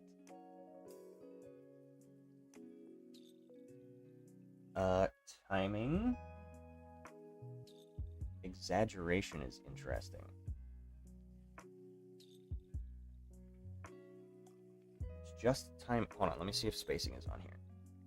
No spacing. Okay. Okay, it's just timing. I would consider timing and spacing to be two different things, right? But that's just me. Because in timing, to me, timing is just the matter of the number of frames, and then within that number of frames, there is spacing, to me, again. If you decide to change that number of frames, you then have to change the spacing on them to deliver that separately. I'm going to consider it timing and spacing as one, actually. I'm going to say that my principles are better. But I was right. Okay. Arcs. Hold on. Slow in, slow out. Arcs, check. Secondary action, check. Timing, check. Exaggeration, I did not have.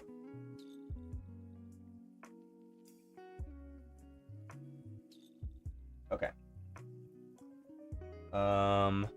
Solid drawing. Taking into account forms in three-dimensional space, giving them volume and weight. Animator needs to be skilled artists to be able to understand the basics of three-dimensional shapes, anatomy, weight, balance, light, and shadow. Solid drawing, I assume, is just the matter of, like, being good at drawing. Life drawing, one thing in particular warned against was creating twins, characters whose left and right sides mirrored each other, looked lifeless and dull. Interesting. So just realistic drawing. So that's where I put weight, because weight falls under that. I say weight because that's a matter of, like, in order to convey the physics in the scene, you have to convey the weight of the characters or the objects, because there's a difference between picking up a tennis ball and a bowling ball. There's a difference between falling up and falling down.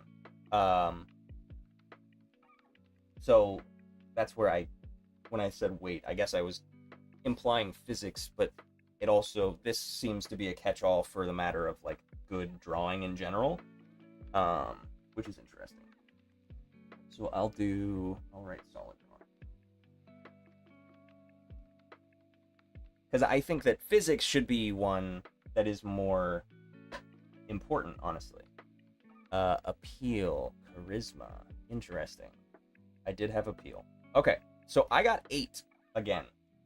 I think I maybe didn't get 8 last time. 1, 2, 3, 4, 5, 6, 7, 8. Okay, so solid drawing, slow in, slow out, straight ahead, and exaggeration are the ones that I missed. So I'll have to remember those for next time.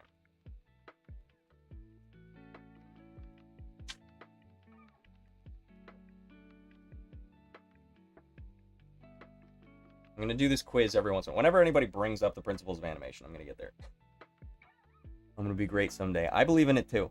What really burns me is I have the idea to make, but I can't do jack shit at the moment, so I have so many series I want to make. That's how I started, truly, is like, whenever I listen to a really good song, I'll just, like, have a music video in my head, and I'm like, God, I want to animate that so bad, but then I never actually get around to it. I forgot all those terms. Falling up, how do you fall up? Like, if you're in space, or if you're flying, or whatever. There's gravity. You can fall up. Don't look at me like that. You can trip up the stairs. I know what I said and I meant it. You. Okay. Let me finish this one.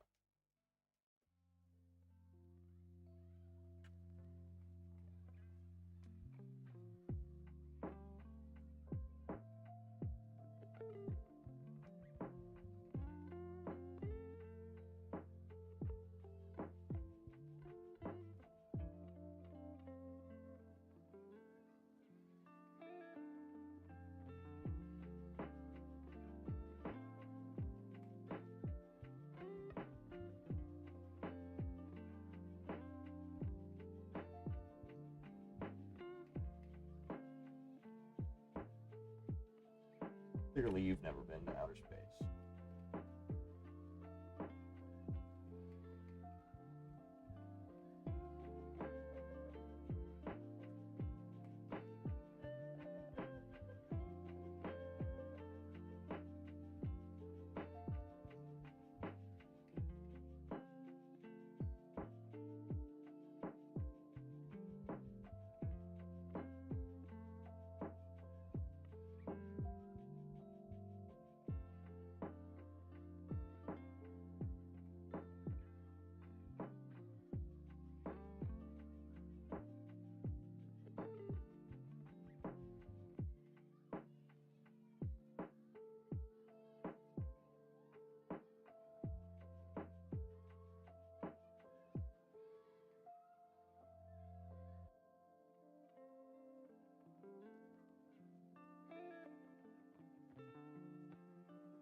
Not looking at you anyway.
Welcome back. You didn't miss anything. I wasn't talking.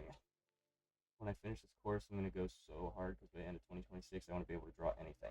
That's a big goal. That is a hard thing to be able to do, but that is a good aspiration to have.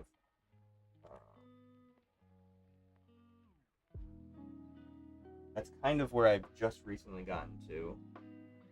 The point of where I'm just like, for so long I was constantly worried about like, oh, it's not going to be perfect, you shouldn't start drawing what it is that you want until you actually have the skills. And then I realized that I was never going to get to the point where I felt comfortable drawing the thing that I wanted to exactly. So now I'm just like, well, I'm going to draw it to the best of my ability currently, and then I can always go back and do it again.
Yo, welcome in. What's up?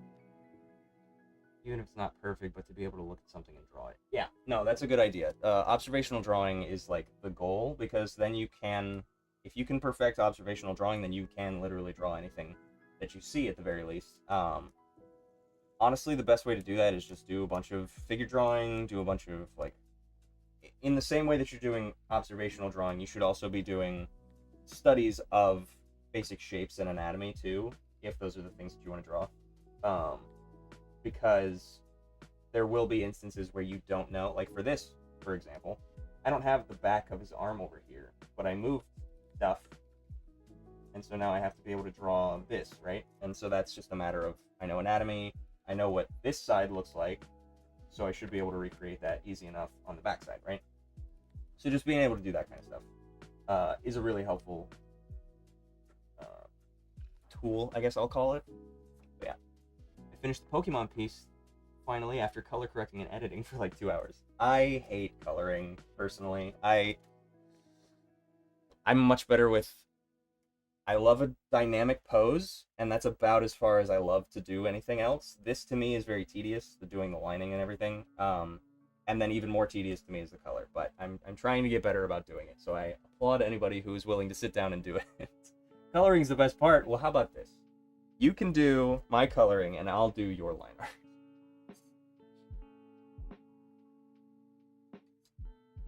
You got it. That post is amazing. Pose. Oh, thank you very much. I used reference.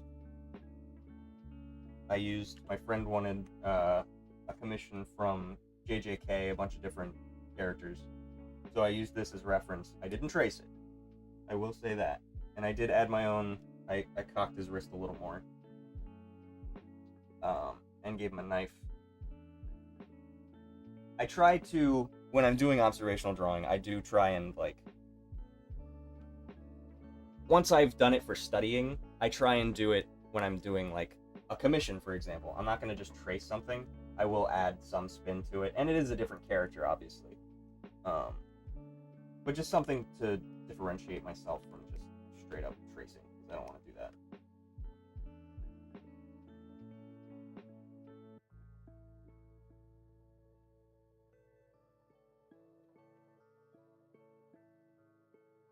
I'm also getting pretty detailed on this. I probably shouldn't be getting as detailed as I am.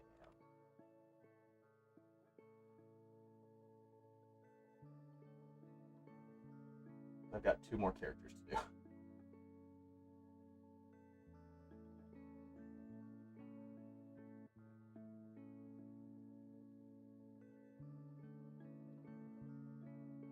All great artists use references.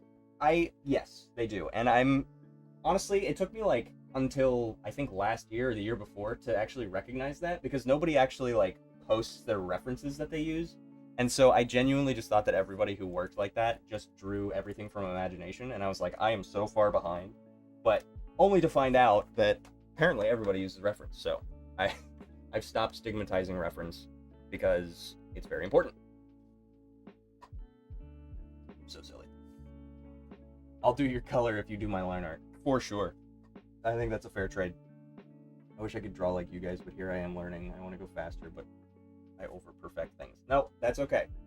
Whatever your method is, that's how it's going to shine through in your art. I am also a perfectionist when it comes to art, and so, like this, where I'm doing all this line art, it takes forever, but that's how I like to do it. I'm sure there's a faster way, and I could be a little more loosey-goosey with it, but the final product has my voice. However you want to do it. If you do feel like you're going a little too slow, then do some exercises where you think that that's going to help improve that speed. But, you know, it is entirely up to you. I'm still working at finding that balance of what I'm willing to do versus what I should be doing to get something done in time. And recently I've started going a little bit faster, being a little less particular, and trying to challenge myself to put out projects as a whole finished in a shorter period of time. Because a lot of the times what happens is I'll work on a project for a very long period of time, and then I will just let it dwindle, and then I lose inspiration, and then I never get back to it, and then it never gets done, and it's really upsetting. And my portfolio is very empty, so I need to get more projects out. Whether or not they're perfect, different story. But I'm doing as much as I can right now. Anyway, there's a lot of people who have photographic memories that draw easily from imagination. That's crazy to me. References are so important because sometimes I think I know what something looks like, but I was completely off. I did that. What was I doing? I did that recently. Oh, when we were doing the community drawing on Friday's stream, I drew. What did I draw from imagination? Or I drew from memory, and then it looked like shit. When I went back and looked at it, what was that? I'm gonna look and see what it was. My over-perfection is so bad, I will literally start over. My brain can't, or I just don't want to accept the fact nothing starts perfect. The moon! You're so right. It was the moon from Ocarina of Time. Or, Majora's Mask, not Ocarina of Time. Majora's Mask moon. And I got close. I was close, but it was still off. But it was funny. The goal isn't being perfect. The goal is creating something you're happy with. That is, yes. That is the goal. And I do understand that conflation. I do that too, where it's like, if it's not perfect, then I'm not happy type of thing. But I also need to recognize that it just comes with time, and that it's way cooler to have something finished than it is to not have anything at all, right? If you have that, that moment where you're like, well, it's not perfect, I can't post it, it's not perfect, I have to start over. If you keep doing that, you'll never finish a project, and then you don't have that, you don't have the euphoria of having finished something. And in that moment of having finished it, you do go back and think of all the things that you could have done better. And then there's absolutely nothing stopping you from doing it all over again if you want to, with a different pose, with a different character, whatever it is. But you can always go back. A lot of the times I'll see artists who do the, oh, this was me in 2017, this is me in 2026, like a full 10-year change. I can't believe 2017 is almost 10 years ago. A full 10-year gap in their art, and it's completely different, but they just went back and redid the same piece and just cleaned it up, or, you know, shading, or their style changed, and so they can showcase that. So that's where I'm at now, is just like, if there's something that I make and I realize that it's bad, I can always go back and do it again. Nothing stopping me. Satisfied is a better word than happy. I understood what you meant. Agreed. I know it's frustrating because I'm like, I can do better. I want to do better. You can do better, but it does take time. Don't pressure yourself too much. I implore you. I don't want you to get burned out. That was something that happened to me. I was so fixated on being perfect and getting it right perfectly the first time. Specifically with animation, I have this bad tendency to over-perfect something before I start on it. And it was very tedious because I would never actually start animating. I would just do one frame and then the next frame would be off, and so I just never kept going. And so I've since refined my process, and I think that might be something that could help you, is that the more that you do something, the more you will refine your process to then get to that perfect stage. But what I do for my animation now is, for each scene, I will do a perfect pass, and I will do a keyframe of what that image looks like, that I want the final product to look like, and then I will go through and I will rough everything else in, and then I will go and I will then finalize each frame individually. That's the best way to do it, personally. Bring out the chart, good, fast, and cheap. I'm glad you remember that. Low-key getting over that because everyone starts somewhere. Yeah, no, absolutely. Give yourself all the grace that you need. I can see why it's frustrating. Give yourself grace. Oh, I'm glad you beat me to it. I remember when I was learning the keyboard, and I kid you not, if one finger plays the wrong note, I start over, but I've matured. Yeah, when I was younger, I had a bad temper. And I will tell you so specifically, art has helped my patience so much. Just allowing myself to be able to make mistakes and then learn from them. Every mistake is a learning opportunity, is now how I think about it, rather than every mistake is some example of how I fucked up and that I suck. You know what I mean? That's not the takeaway you should have. You should go, okay, I've messed up and I will admit that. But now that I've recognized that that's how I've messed up, now I can figure out how to fix it. That's where my mind has shifted, because I used to get so frustrated with myself if I couldn't get it right on the first try every time. And I got pretty good at stuff. I'm pretty good at a bunch of different things because I forced myself to be like that, and it was bad. And so now I recognize, hey, if somebody's better than me at that, that's so fine. They have more hours in it. And even if they don't have more hours in it, maybe they just have something in their past that is something that inclines them to be better at that thing. And I shouldn't compare myself to other people, is another thing that I've recognized. Is like, everybody has different things. Everybody has different ways of learning, and everybody has different ways of expressing that knowledge that they have. And so, if somebody is better than you at something in a shorter period of time, good for them. But that has nothing to do with me.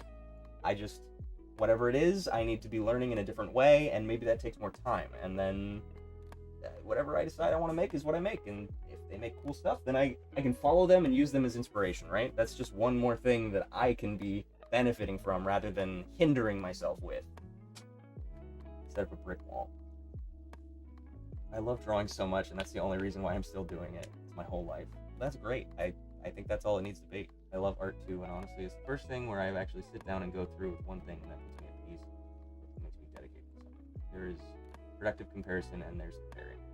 That's awesome. You should keep doing stuff for yourself. Yeah, absolutely. 100% agree.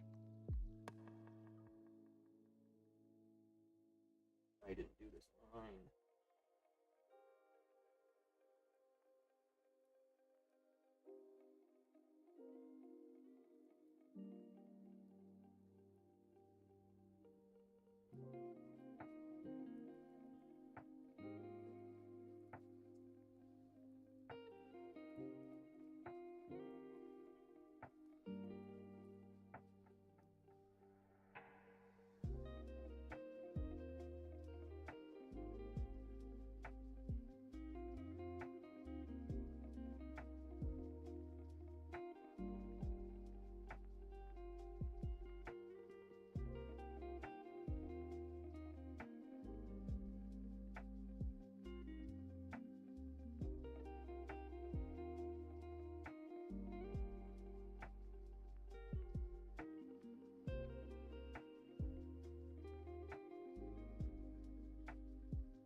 look at people's art, inspires me more than makes me feel bad. It makes me all the more want to continue.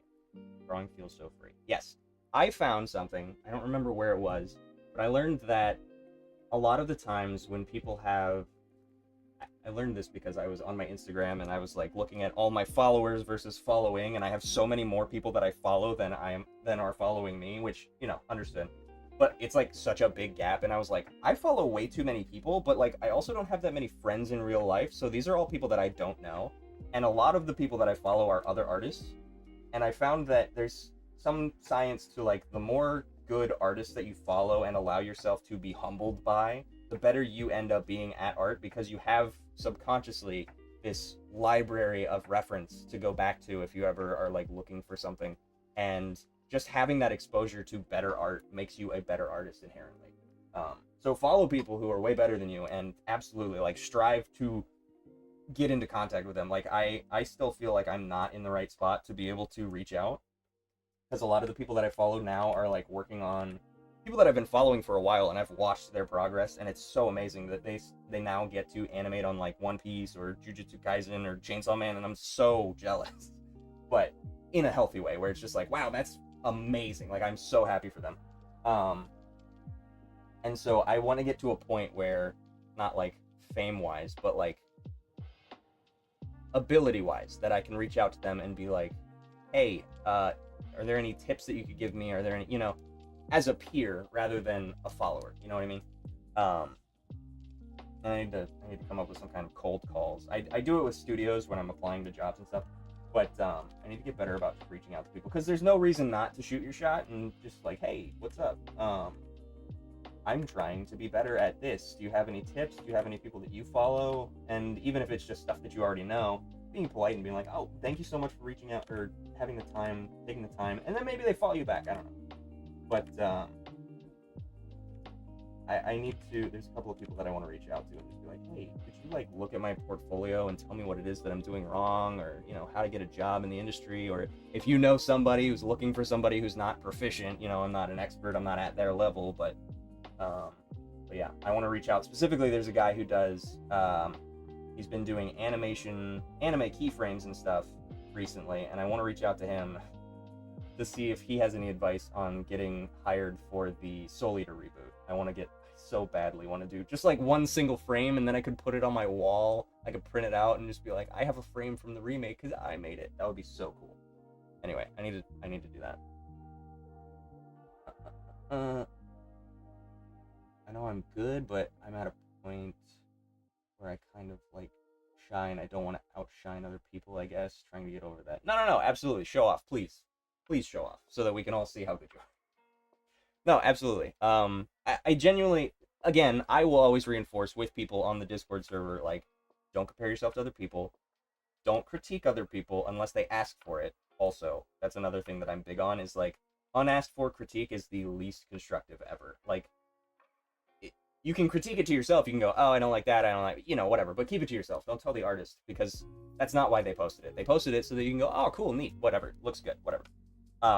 But as soon as you just like go out of your way to critique, you've immediately shut down the conversation, unless they've asked for it specifically. Critique is a very specific art form, I guess. Like, it is a language, and so I learned that in college, where I learned good critique versus bad critique. And the worst critique there is unasked for critique. If I don't ask you what it is that you think about my thing, I don't need your opinion on it. Other than, hey, looks nice, whatever, you know? And even then, that's not even really an opinion. That's just more of a, oh, I inspired you enough to then talk about it. Rather than like, hey, this looks bad, fix it. Because that's so unhelpful for somebody who's not looking for that. And they might even know what looks bad before you've said that. Which is why they wouldn't ask. Because a lot of the times what I have in the Discord is where people will go out of their way and ask for critique, and oftentimes they know what the problem is. They'll say, hey, the arm looks off, but the problem is that they don't necessarily know, they don't have the right language to express that, or they don't have the toolkit necessary to correct it. So like a lot of the times it's perspective, or a lot of the times it's line weight, overlapping lines, stuff like that. And I don't say anything until they ask. That's just my rule. Because it's a lot more easy to receive when you're expecting it. if it's just out of nowhere, somebody sucker punches you with a, hey, this is bad, fix it, that's so fucked up. Especially if you've just worked like 17 hours on a very long, arduous piece that you love and you think is really good, and then somebody just goes, this sucks. What the fuck? It also helps if you're asking other artists rather than just some random online person. And that's also advice for the sake of, like, when you are posting stuff, if people do critique it, don't take that seriously unless you have asked for it.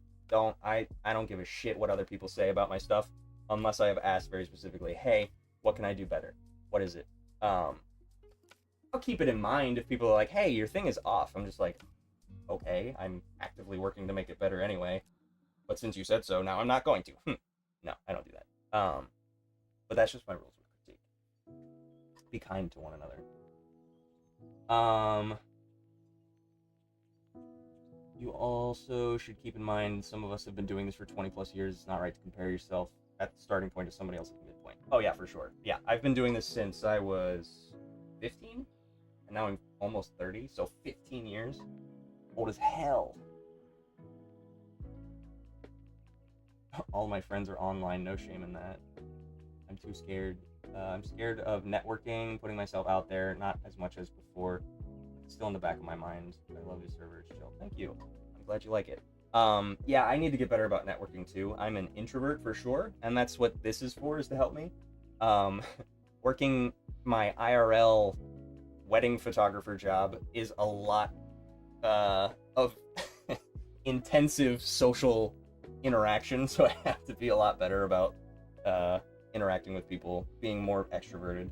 I have gotten to the point where I can kind of switch back and forth. I can turn that off and just be inside and by myself. That is my natural state of just like shutting down and doing this and just droning on. You've seen me on stream where I just lock in and I'm not saying anything for a very long period of time.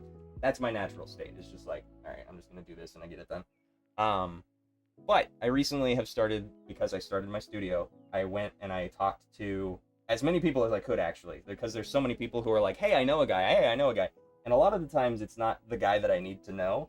But I use that to my advantage in the sense of, like, maybe they don't have the right specifications in the art form that I'm using. But maybe they started a studio, and so then I can ask them about that. How did they start that? Did they get an LLC? Did they partner? Did they get a loan? You know, so not specifically asking them about animation if they're a filmmaker, you know, obviously that's a entirely different apparatus, but to then be able to at least talk to them. And because so many people who are not in the art world don't recognize that, like, hey, they know a videographer, for them to refer that person to me means that they don't know what it is that I do. But that also tells me that that other person that they know gets referred to a lot by a bunch of other people. They are well known enough that enough people reach out to them and go, hey, do you do this? And then they probably go, no, I don't do that. But that means that if I reach out to them and I go, hey, I do animation, I want to talk to you about your studio. Then they have my name, they have my email, I talked to them, I was cordial, you know, whatever. And now whenever somebody goes, hey, do you do animation? They can go, no, I don't. Oh, but I just talked to a guy who does. And that's what I'm now doing, is like, it's helping me with networking, it's helping me with talking to people just in general, being a more extroverted person. And it's helping get my name out there. It's a really good strategy, is just like, just talk to as many other creative people as you can, even if they are doing an entirely different industry, even if they're not like the most like-minded person, somebody that you might even want to work with. Just putting your name out there, super helpful. I've already gotten a couple of different contacts. That's how I met my photographer person that I work with now, is that my girlfriend at the time was telling people how I was an animator, an artist, whatever. And that photographer person was like, does he do photography? And I just happened to also do photography, so I started helping her with her weddings. And that's how I still have a side gig right now. It's awesome. Just it's really hard to brag about yourself. I 100% understand that. But I don't see it as bragging anymore so much as informing people that I exist. That's all it is. It's just like, there is a fine line between bragging and existing, I will say. To, like, you know, lead with that, there's those annoying people who are like, duh, here's my business card, duh, and then they don't care about any other interaction. They just care about the purpose of getting their name out there, and that's not what I'm encouraging. I'm encouraging like getting to know people in the field, in your area, who do other creative things, because then you can collaborate, you can have those names. Just today, somebody asked me, hey, do you know somebody who does videography? And I was like, I don't personally, but I do know a guy, you know, that type of stuff. So you help each other. And so they also have an incentive to help you, because then you become that asset that can then refer other people to them. It works both ways. So everybody that I've ever reached out to in that regard of being like, hey, how did you go about setting up your studio, was always super chill, because they're artists. They know what that struggle is like. And so they were willing to sit down with me, and I think they also recognize that then I am another resource to refer people to them, and potentially I'm a creative that at some point, maybe they are in a pinch and they've got an extra job that they can't get done, and so they can refer it to me, because at the end of the day, I do know how to use Premiere. I do know how to use, like, if they sent me footage and were like, hey, I just need this clip together, I don't have the time, I'll give you $20, you know, they can use me for that.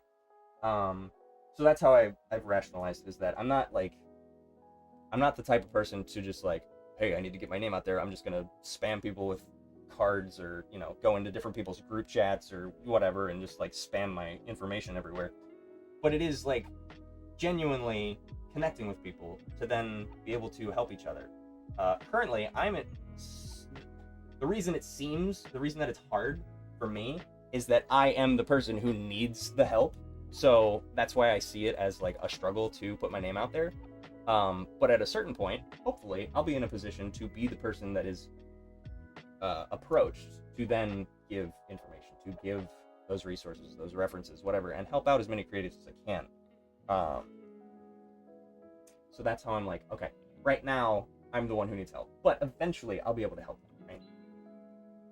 So, that's how I got over that. That's a lot of information, sorry.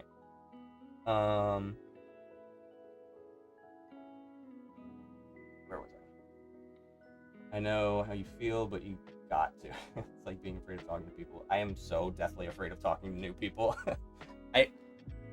It's very funny because I am not somebody who's easily embarrassed when it comes to my friends. Like in my friend group, I'll say whatever, as long as it's like everybody's like on the same wavelength. You know, I'm open. I'm an open book. But if it's a new person and we're just talking about the weather, I am way more stressed out about that than like talking about relationships with my friends. You know what I mean? Like I will spill my guts to somebody that I know, but if it's a new person and we're just trying to do small talk, I'm so bad at small talk. I'm like, because I don't do sports. I don't watch like football or basketball, so that's an immediate like 1 point off of whatever social interaction it is. I can't do like, hey, how was the game? I don't know how the game was. I can't tell you. I didn't go. I don't know how good our record is. So I usually just play it off, and I'm just like, you know, I don't like them. You know, I like a different team, and and then I don't have to worry about any local teams. But yeah, I need to get better about small talk.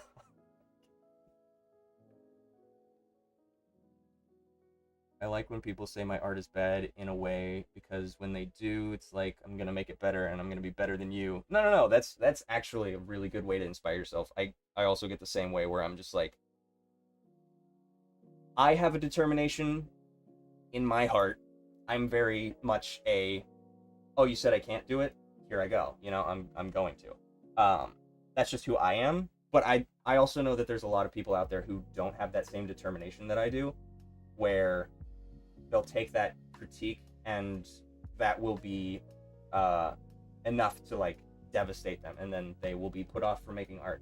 So I never want anybody to feel that way, and it's always better to err on the side of not incurring that feeling, at the risk of them not being somebody like you, who is somebody who fights rather than somebody who goes inward. Because there are people who like shrink in reference to being critiqued.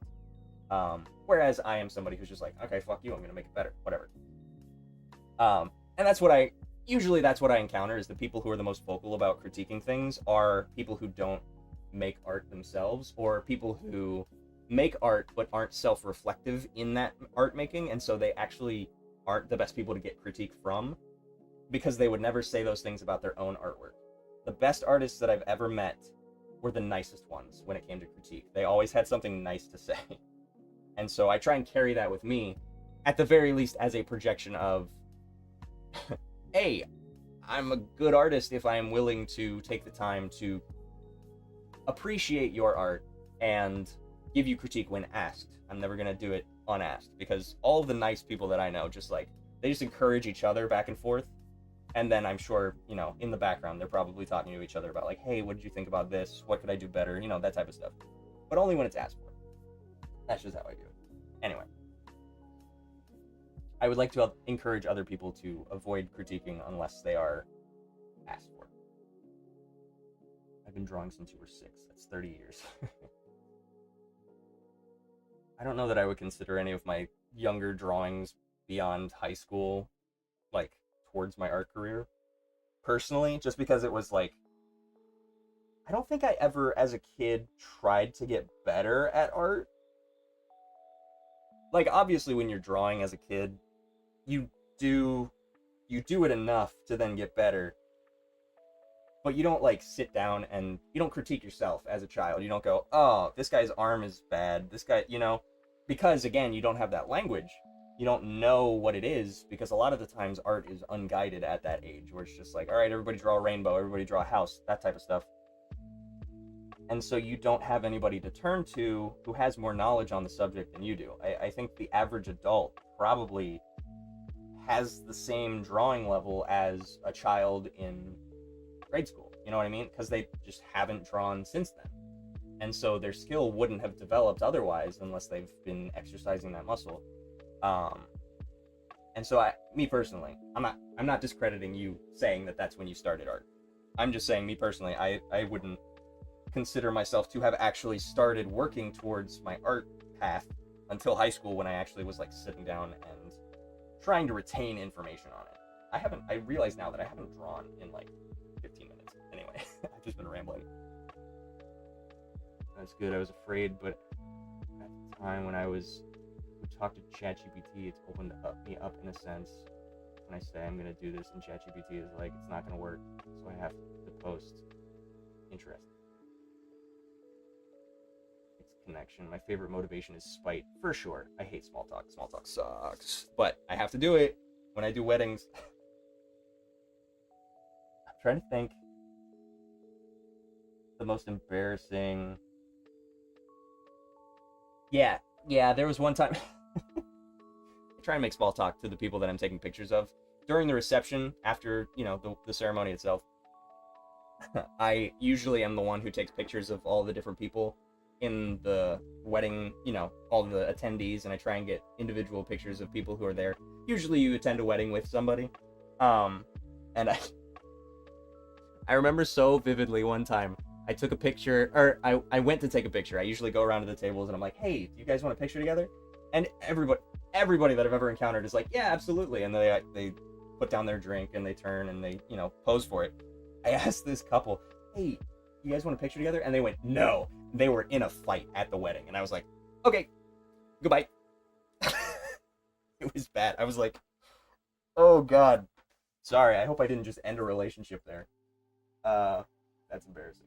But yeah, that's how I have to get over that. And I also have to recognize that the embarrassing part of that isn't necessarily my interaction. It's also, it takes two to tango. It requires both sides of the conversation. And so a lot of the times it's just a matter of somebody else not catching on to my social cues in the same way that I wouldn't catch on to theirs necessarily. And so there's just a wavelength issue. I think of it as like, okay, our soul wavelengths, I'm thinking of it in terms of Soul Eater, obviously. Our soul wavelengths are off sync, and so this isn't going to work, and I'm just not going to talk to this person anymore. Sometimes you just need a hard reset. Literally one time I went to a party with some people, and I flubbed it. I went to do a handshake, and I didn't do the dap properly, and I turned around, I walked away, I was like, I'll be right back. And then I walked back in, and I was like, hey, and then we did the dap, and I did it perfectly, and he was like, okay, cool. I just did a hard reset on the party. I was like, I gotta do that again. I have to start over. That was bad. I understand that point of view. I remember striving for better pictures, trying to capture what I saw when I was that young. Wow, that's really impressive. I didn't know that I wanted to take an art path when I was younger. I didn't even really consider that was like, I was in in a surrounding and an environment where I always thought that to be successful was like to be a doctor, or to be a lawyer, or to be, I was gonna do the classic route, but then I started doing art, and I was like, I can't do that other thing. I can't do corporate. So it wasn't until high school that I discovered that this was even a path to take. So I'm happy that you recognize that so early. That's awesome that you have a head start. Especially since I'm basically doing the same thing. That's great. Absolutely. I mean, if you knew back then that that's what you were capable of doing and that you wanted to improve very specifically, then you were an artist back then. I was not. I drew, but I wasn't an artist. I wouldn't say I draw as part of my, like, if people ask me what I did, I was very sports oriented. I did a lot of sports back in the day. So if anybody asked me my hobbies back then, it was sports. It wasn't drawing. Although I guess you don't really ask children about their hobbies. It feels like a weird, like, hobby to me implies that you have a job and you do the thing on the side, but as a kid, that's all you do. You don't have a job. I guess you're a student, you're learning. But you get the idea.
You kind of do by asking, is there things you like to do? Yeah, I guess that's more. Yeah, and I don't think drawing would have been one of the things that I responded with if people asked what I liked to do. Like if people asked me my favorite subject in school, it was usually math, science, or gym. I like gym class. That's fun. I know it's not really a class, but kids like to be running around and doing stuff. So, do you like animals colored? Yeah. You sure don't ask what are your hobbies. Hey, small 6-year-old, what is your hobby? What do you do for fun? Because kids do everything. I did video games, I did sports, I drew, but it wasn't something that I considered like a thing. I remember I made a bunch of superheroes, but they were just knockoffs of superheroes that exist, so nothing special. My friend wanted to make a comic book, and he wrote it, and I drew it. It was not very good. And then he got mad at me that it wasn't. I think he tried to sell it to our classmates, if I remember correctly, and he got mad at me that he wasn't selling them. And I was like, okay. We're in grade school, man.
staring at this guy's fingers, and I don't think the rafts go that far up the fingers.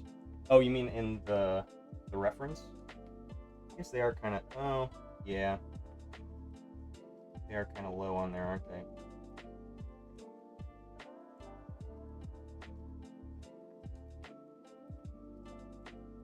Well, then his fingers are unprotected. As far as I'm aware, in a boxing, you want to tape your fingers. Well, one, so that they don't break at the joint. You also don't want these joints to get busted.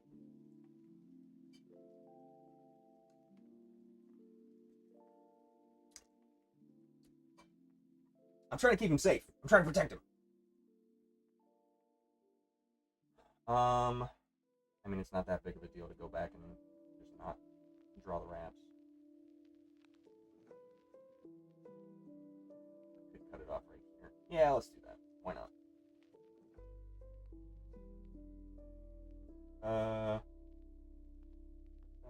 There.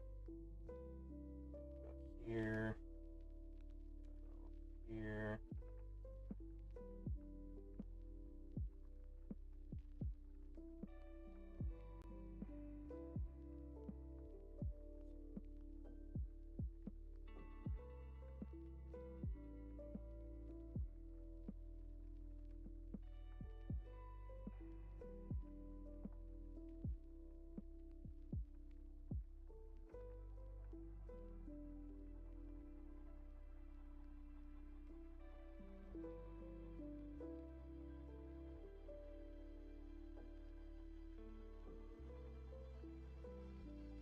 Thank you for calling me out on that. I wouldn't have thought anything of it.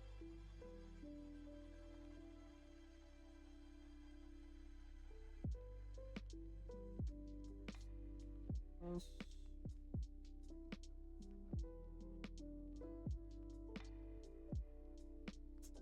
And now that I'm looking at it, I do like the way it looks. But that's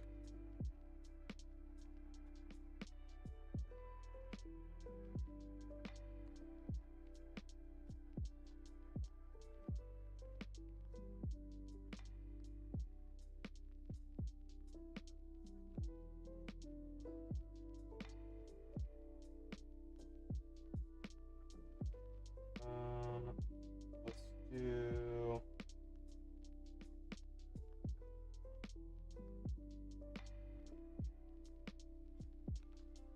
I think this one should be there.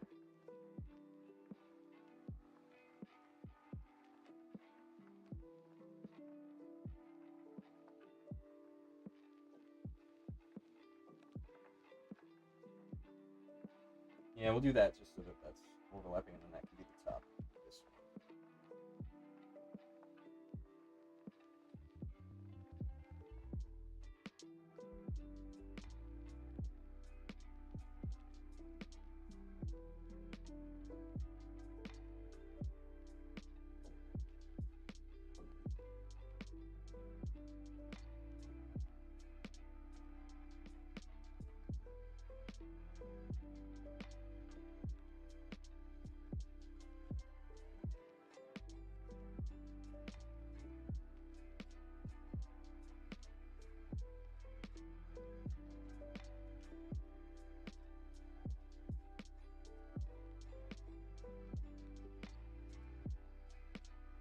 See what that looks like when I clean up the overlap. Then I can just erase.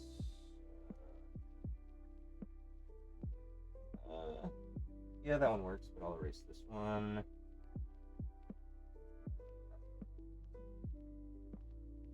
And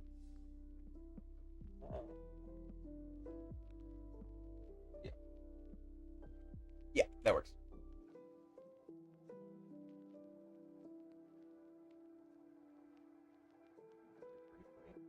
Yeah, that looks better. Thank you. Keeping me humble. What am I looking at? That's the jacket. And this is the thumb. Okay, I just didn't draw this line.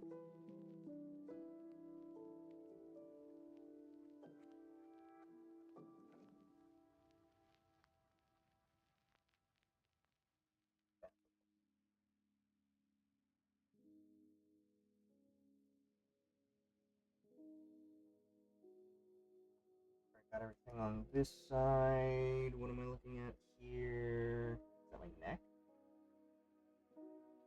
What? Clothing. What's that on the clothes? Oh, there's just some weird fold. Scalp.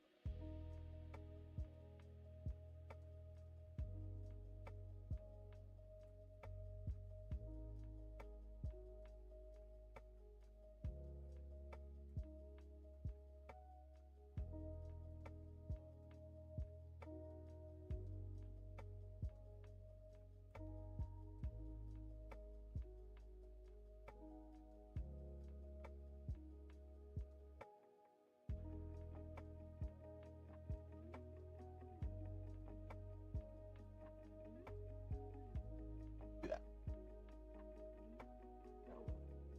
Belt loop. His neck.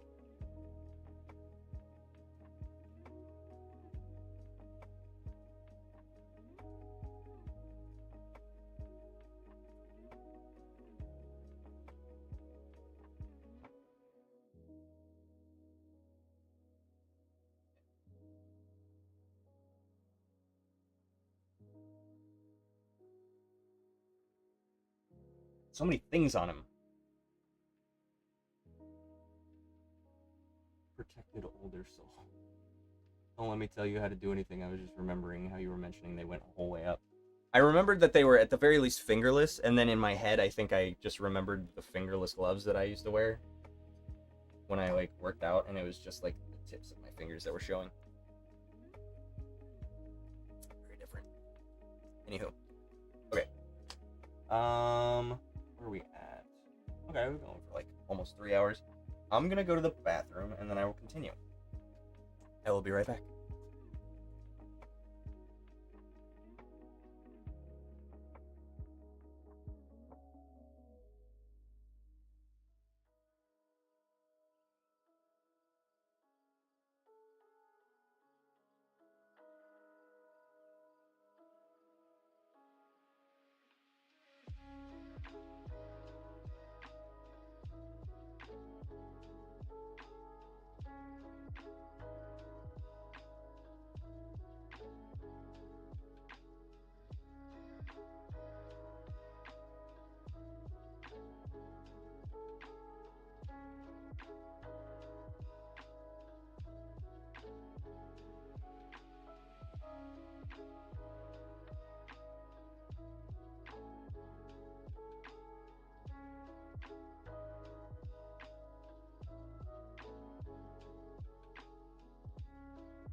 walked past my window, and it is gray as hell out there, and all of the leaves are still. All of the leaves, I don't know if you know this, but right before it rains, the leaves like curl up so that the plants can like retain more water. And all the leaves are like, bam, it's gonna storm. So I hope I don't lose connection here. But anyway, where we at? Hi, welcome in. Thank you for the shout out. I appreciate it. Hi. Why not check out the Discord? Absolutely. What's going on? Doing some art. Cool. Taking breaks. Internet is running slow. No problem. What type of art? Oh, nice. Are you going to share that in the Discord?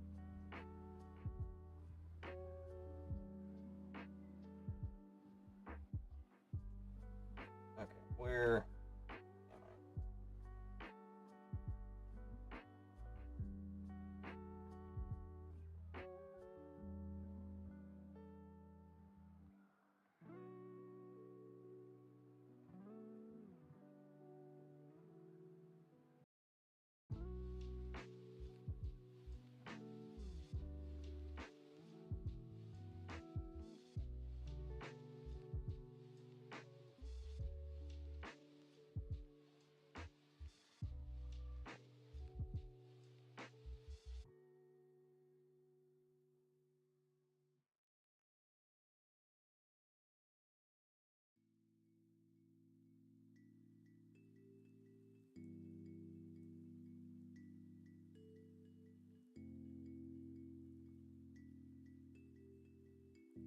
You're blocked.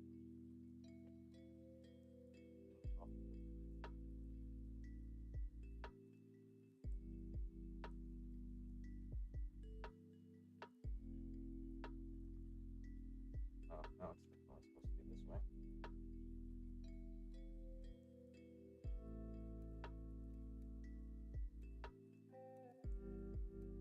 There we go. Just had to correct myself. Nice, nice. Ooh, he was a digital artist. Are you a digital artist, Lisa? I have the capacity to do traditional art. It's just been a while. That's fair. I should get back into it. I actually started trying to get better at inking. Should get back to that. Because it builds line confidence.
Wasting canvas space that could be used for people to be able to see what I'm working on.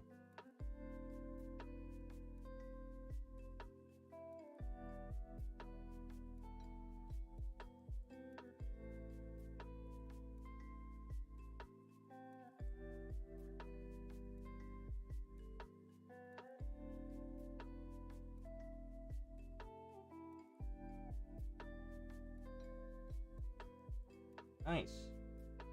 You want to do digital at any point? Or just try digital. I don't have anything to use though. Yeah, that is one gateway that has crossed. Trying to think of. I recommend an iPad personally. You can also do a Surface tablet. I looked into doing Surface because they can use Adobe stuff. But I also understand that if that is outside of your budget. I personally like digital better just because then I can, well, I can be doing this. I can Control T. That's one of the biggest pluses there is. And if I ever want to make a physical copy, I can just print it screen. But I also respect people who do single pieces, paintings, etc. Just do ones, and they just have single prints. I guess you could do like lithograph prints too. That's one of my favorite art pieces actually, is the Great Wave, which is a print. Wood block, not lithograph. But...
It's silly of me to think that I was going to get this all done in one sitting.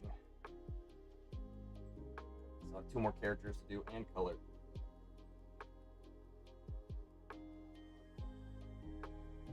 Maybe by the end of it. I also assumed that I wouldn't get sidetracked with conversations, but I like to talk.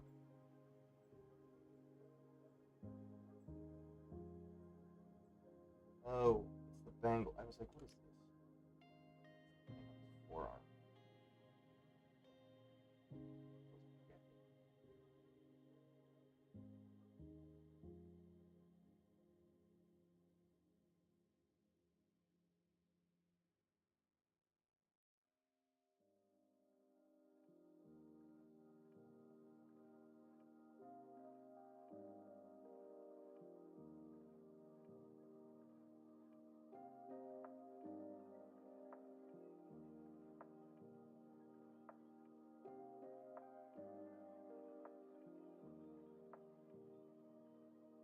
Oh yeah. Yeah, someone from the Discord was talking about how they do digital art with a mouse. Really? Ooh, who is that? The mouse drawing is incredibly hard. Tablet, screen. Yeah, the hand-eye coordination necessary for the non-screen tablet is certainly difficult. I saved up and got screen, and it is a lifesaver. Not cheaper than the ones with screens, or at least they were when I got this one. Yeah, it's usually just like a slate, and it's trying to think of it. It's like a touchpad, but with a pen, and so usually it's like this, but then you can draw across it, and then the square represents what the screen is, and so it's just a one-to-one back and forth with that. I don't have my old one on me, or I would grab it and show you. And I certainly can't move this one because it is tethered to my PC on a very tight cord. Literally, if I jiggle it, it disconnects.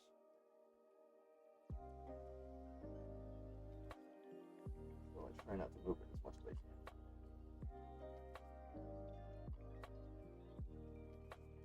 Don't.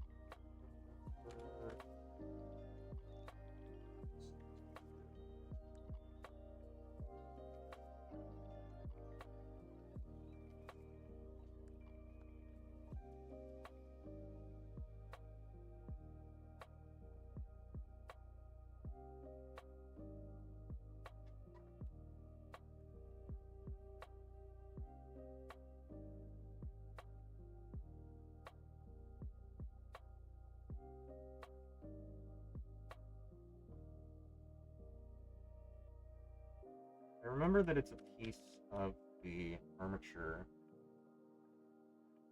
that I'm blanking.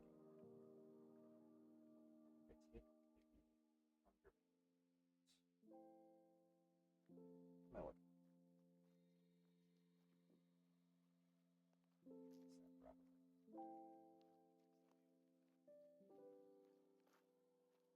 This.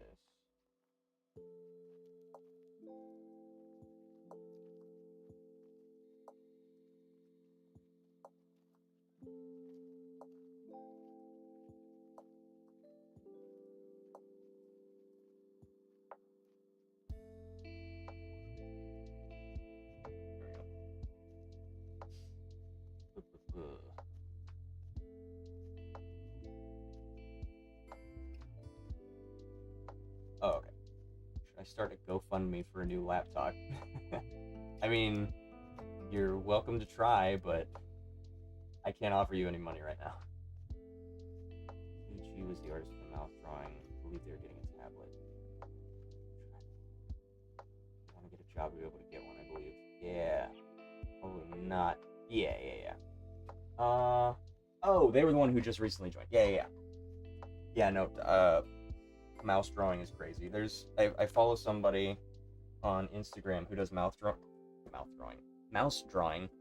But they do pretty simplistic stuff, but they've started very slowly getting more complex with it, and it's almost bordering on pixel art. And it's very cool. Like, I think they just use MS Paint actually, and they have really good mouse control. I can say that.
What am I looking at? His neck? Yes.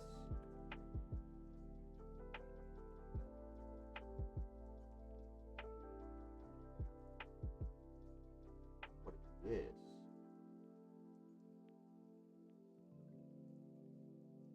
Oh, that's the handle of the knife. Okay. Now I remember.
Sorry, I'm reading into your guys' conversation. Who inspired you to do art? I've been asked that. I've been at this for a while. Started with wanting to be good at art, being inspired by anime and manga. I hang out with Conan, he makes me want to do animation. It's so good looking. Thank you. Ooh. Hopefully it cleans up nicely when it's finally done.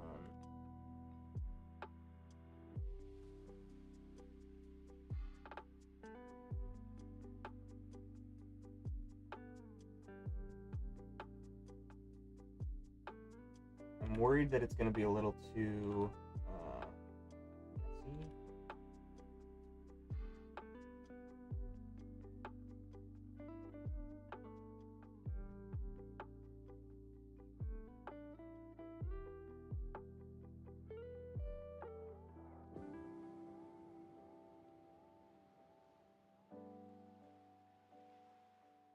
All the busy, I guess is a better word, with all of these lines, but I'm hoping if I make it dull enough on the torso, all these crisscrosses and whatever, that it'll just blend into one bigger shape.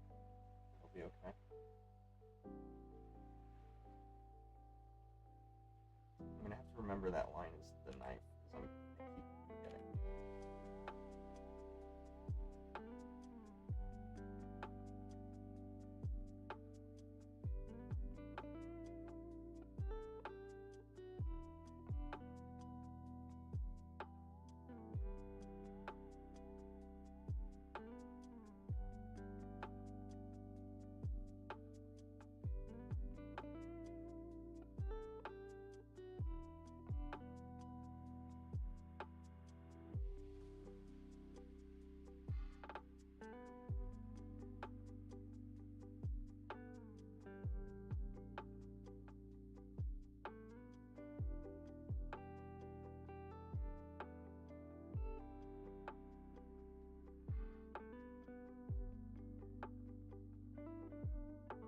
Something I learned recently in doing this was, you know, all those art things where people are like, why does my line art look so bad in comparison to the sketch? And I learned that the best way to retain the energy from a sketch is to just redraw it. Ignore your undertone line, you know, this guideline. Don't follow it one to one. Still be cognizant of what it is that you're drawing every stroke, because you can correct and make it look better, and that energy, that flow of the single pass with that stroke is what made the sketch look so good. And so you can essentially get the same effect if you just redraw it and ignore the underpainting, because I think people get caught up with the idea that you have to follow your sketch one to one, and that's where the energy dies. Nobody asked, but that's how I do it. Is that I'm not afraid to redo stuff if I feel it's necessary to bring it back to life.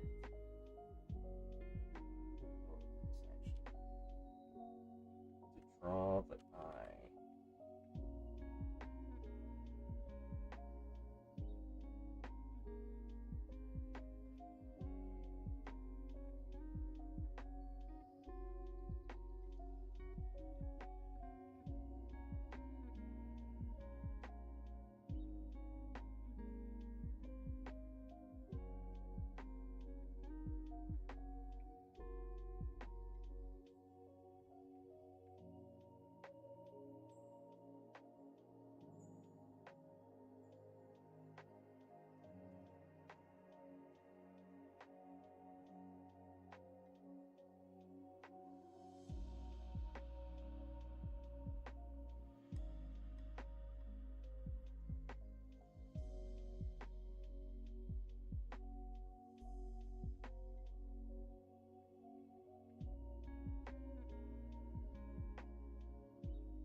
separate where the hair comes in front of the face, but I don't know if the nose needs to be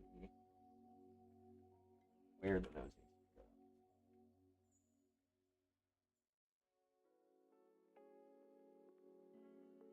Let's see, maybe I do that, where there's a contact for the nose, very specifically the hair is pushing against the nose. I don't know why I went over there.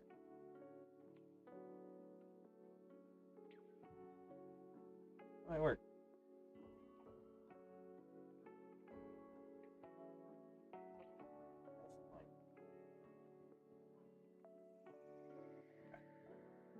Oh yeah. And do animation. What app do you use? You're being bullied, don't be bullied. Gotta go, bye! Thanks for stopping in. Next time you hear my name, I'll be up there. Wait, you're not coming back to any more streams? I'll see your name. I appreciate your energy.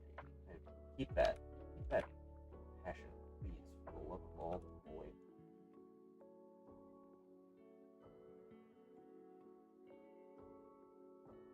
It's so important.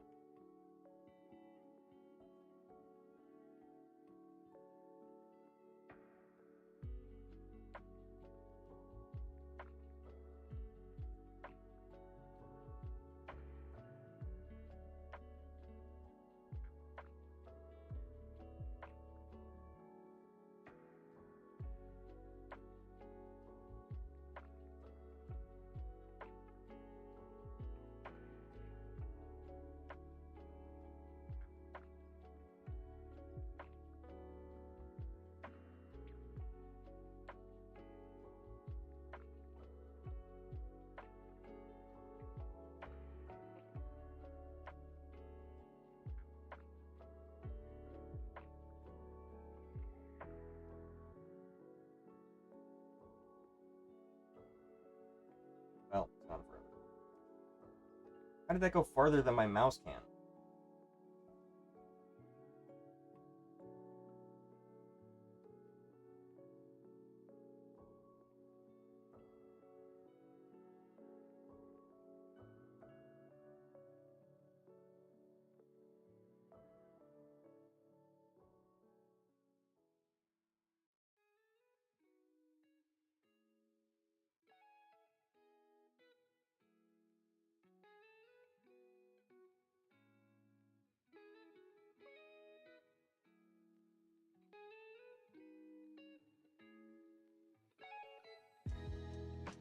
I feel like maybe I want to make this work.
Is too big, maybe?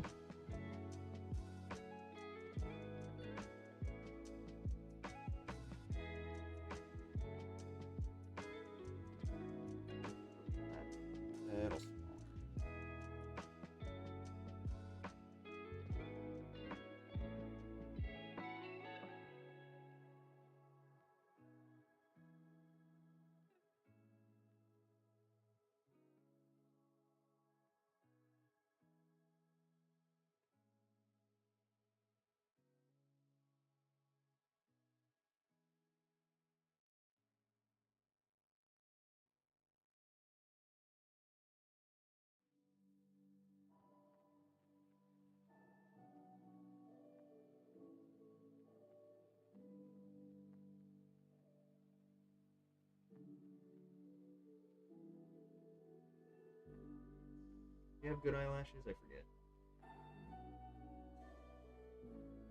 They're mid.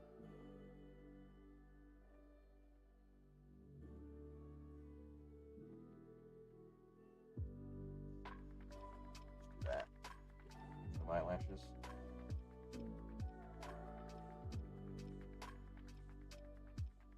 That's still too big.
Go about the eye.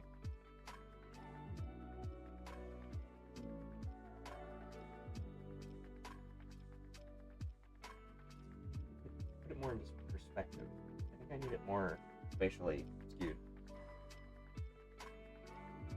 I'll play with it.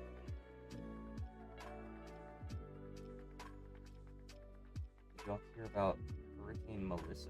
No, I did not. Where's that at?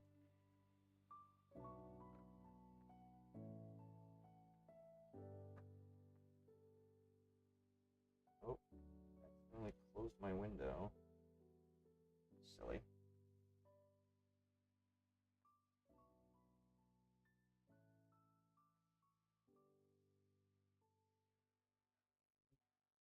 I'm just gonna skew it and see what happens. Actually.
do you use? Me, I'm using Photoshop currently.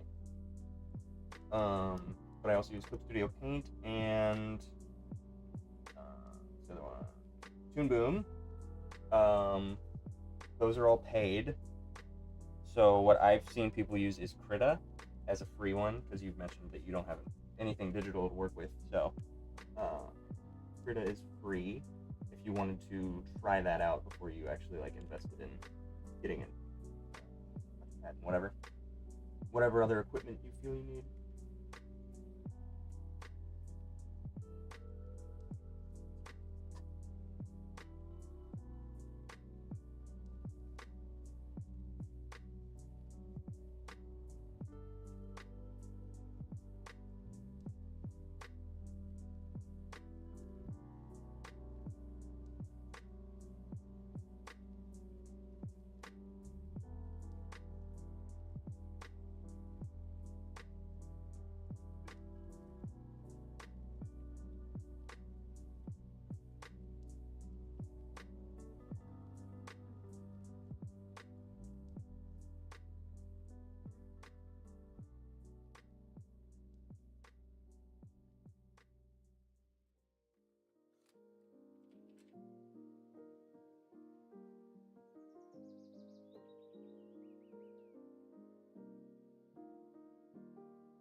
I might even do.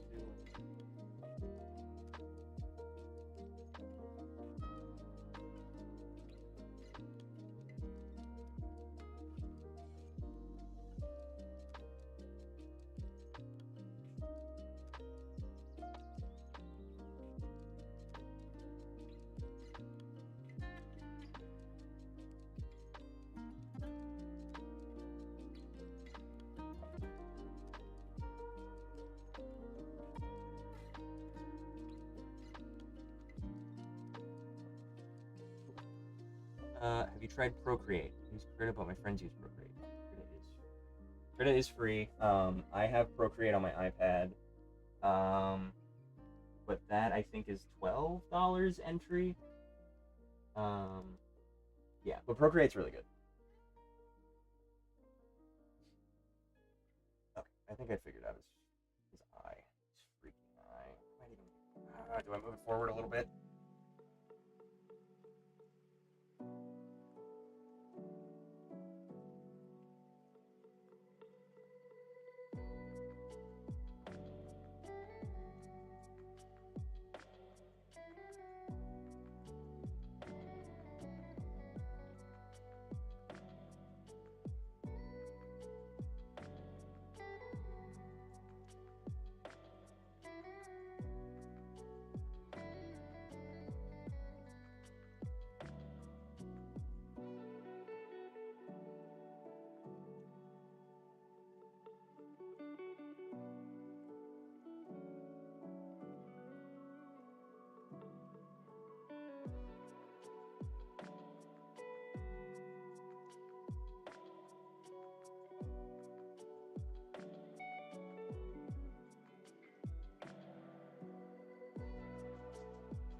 You have to pay for Procreate. Most artists I watch use it, and I know quite a bit about it. It's a good app. There's a couple of things that are a little lackluster when it comes to like comparison to Photoshop, but overall, pretty good.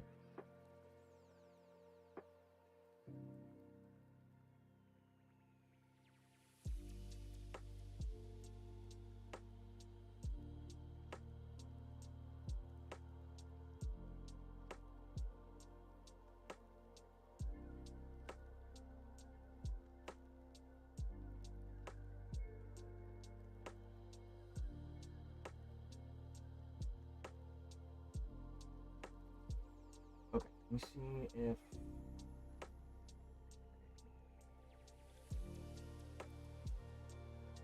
certainly looks like it.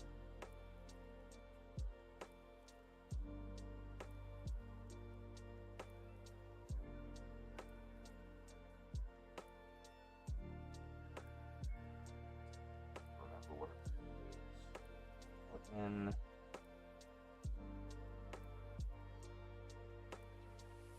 Yeah, I'll go back and I'll. No. I'll do that at the end if he cares.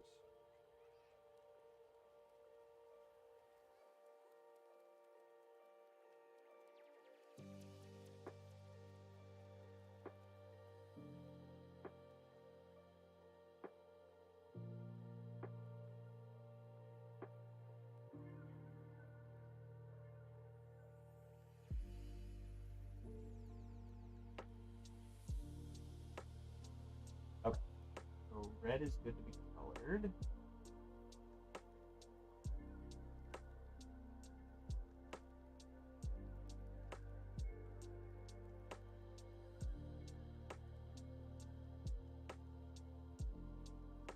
Neat. Green is going to be an issue.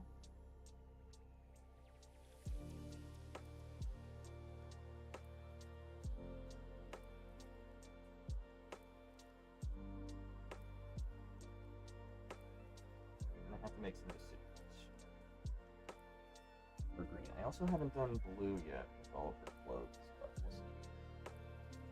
I'm gonna get Krita and try drawing with my mouse. Good luck with that. If Krita isn't working for you, I would say, honestly, Microsoft Paint's not terrible for just practicing with your mouse. I've also seen some people do some crazy stuff in Microsoft Paint. If you have, what is it? A PC. If you have Apple, I don't know what the best option is. Let's do blue. I just want to do blue.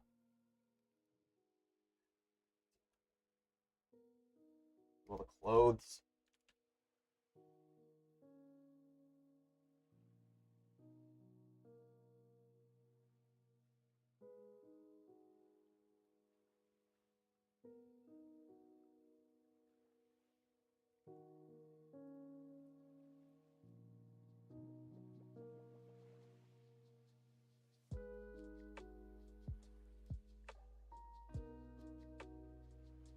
Okay.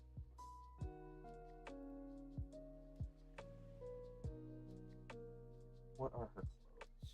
She has like some kind of leather robe. She's blocking her clavicle, of course, so I don't know what she's got on. I can't see her neck. There's no way of knowing what she's got. She's got like a...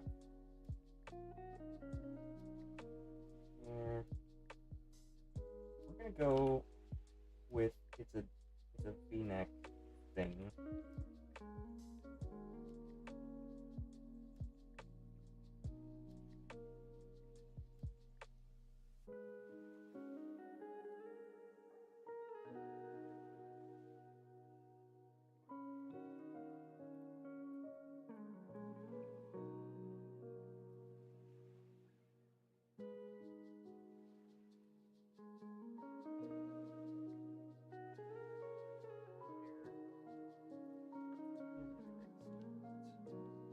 tracing the other one. Okay, so she's got like a V-neck thing going on.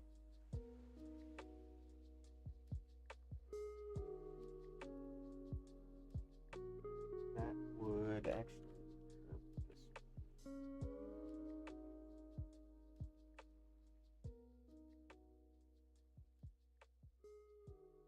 one. We're also gonna go in before I get too far into that.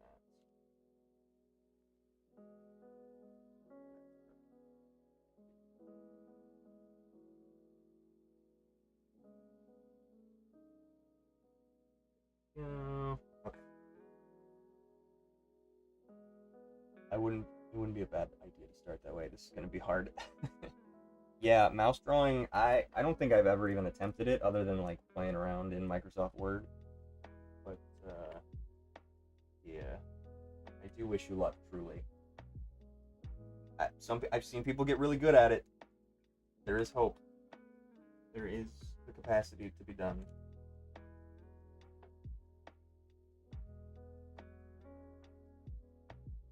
Yeah, like, honestly, this reminds me of Sora's outfit from Kingdom Hearts 2.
That. She's got like shape on her shoulder. Cipher.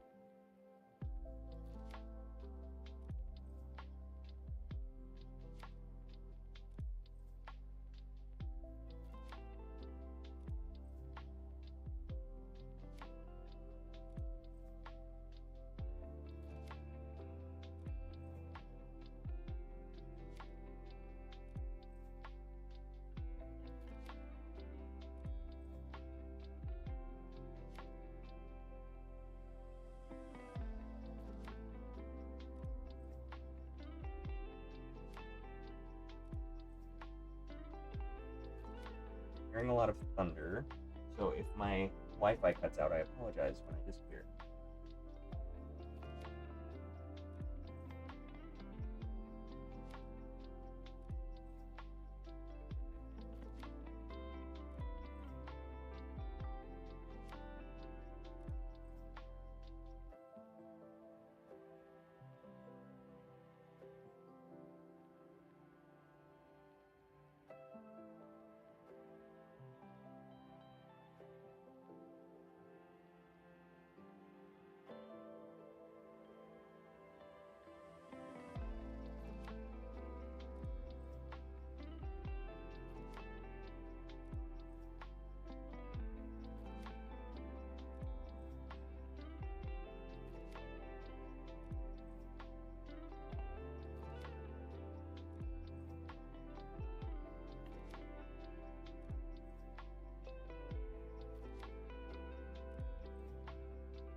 Or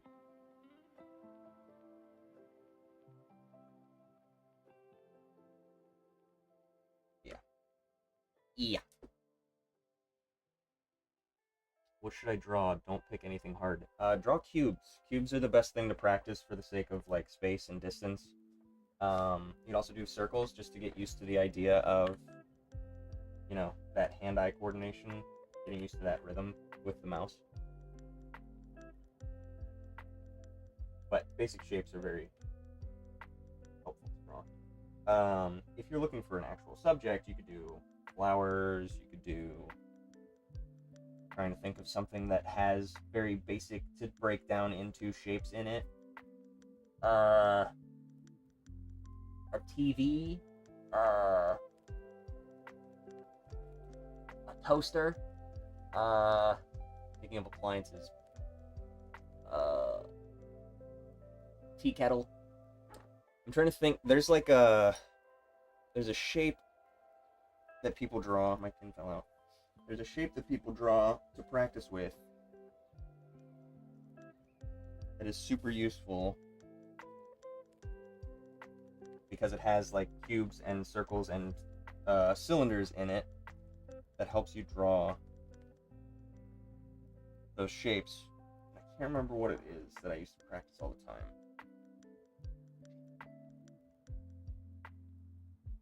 What did we do? Because my teacher used to give us projects, and we did hands off rip, and that was rough, and it was just a matter of like teaching us that it's okay not to perfect things. Hands are hard. We did like our backpack just because it was something to observe. We did figure drawing. We did there was like an object. A skull isn't a bad idea. That has a lot of the shapes. It's got triangles, squares, cubes, spheres.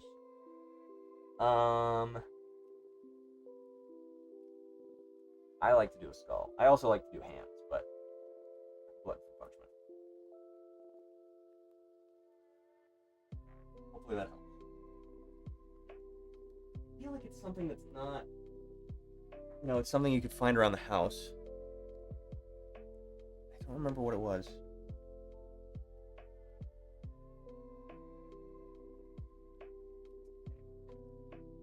I'll think about it. Okay, what is her... I'm just going based on vibes, I suppose. She's got like a little breast window.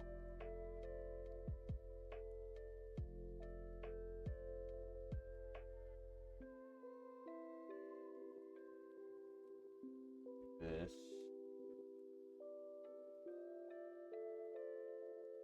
Okay, centered.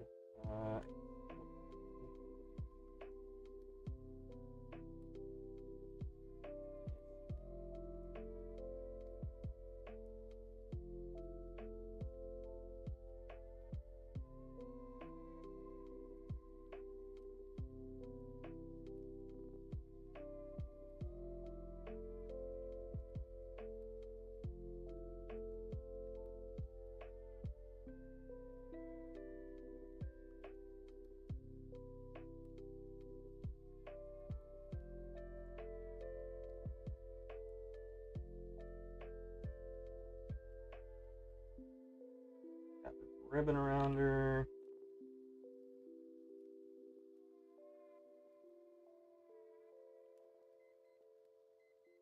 But I don't think I'm going down that far.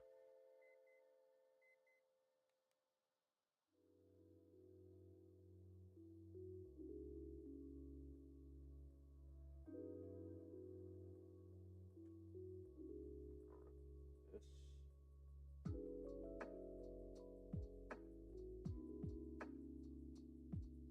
Room.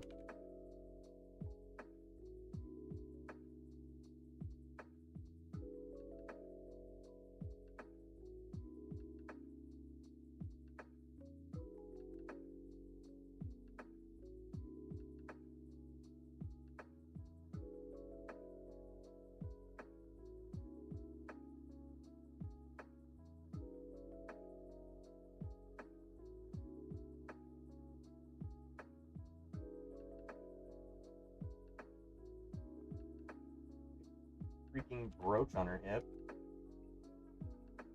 They're just throwing shit on here. These Yu-Gi-Oh artists are nuts. They're just like the opposite of me, where they love to do accessories, and I just don't.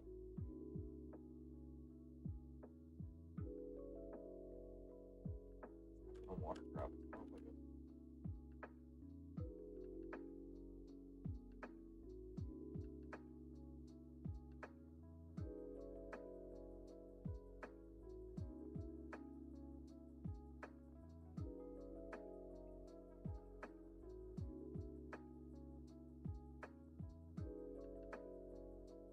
There. And it's got a thingy that comes down. Like, I don't know how you get this good at character design, where it's just like you just know inherently what it is that you want your character to look like, and then you just draw all these accessories. Like, I just can't do it. Just let my pen wander and just invent things. It is a skill for sure. It's not one that I have. Develop it. All that there. That does appear to be a belt of sorts. It is pressing these on top of each other.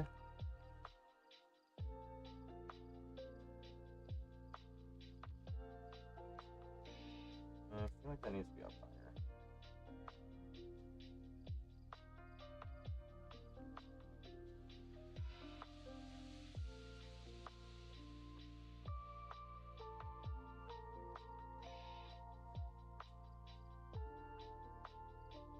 It's going right up under the hoop over there.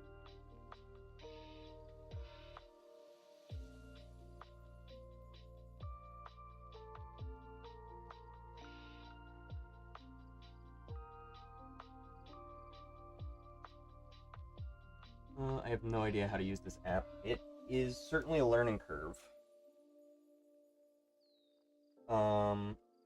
I imagine there's tutorials.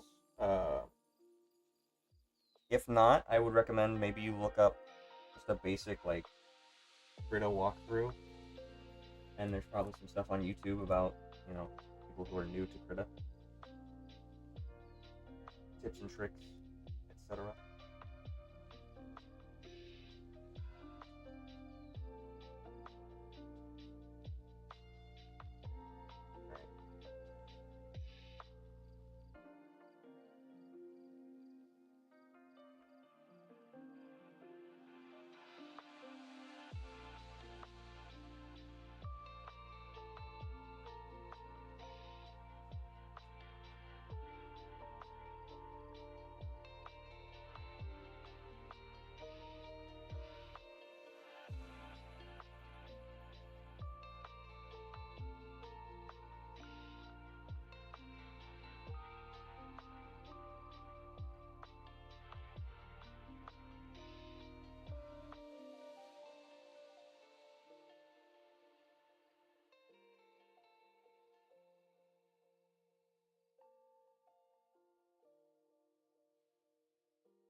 A lot of resources to be used on their site, or you can look up videos on YouTube. But if you've ever used Photoshop, it's a little like that. I'm gonna wing it. Just takes some time to familiarize yourself. I have never used Photoshop.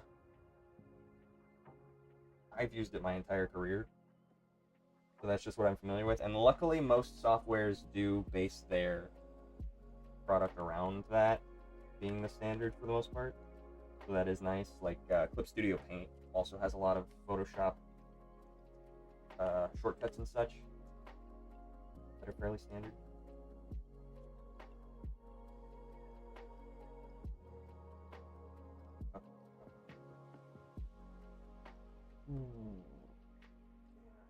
There. I don't know. I don't know what her arm's gonna be looking like. Got this very flowy.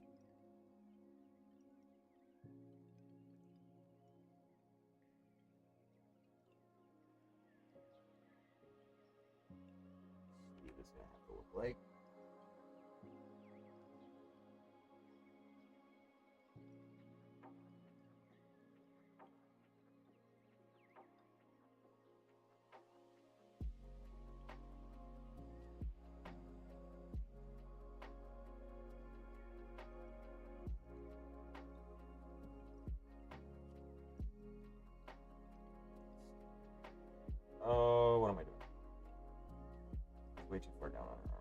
No, it's not.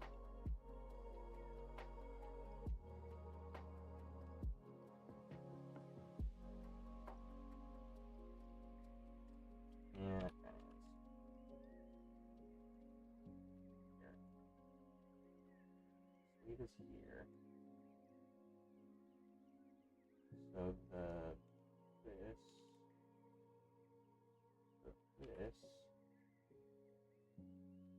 Sleeves.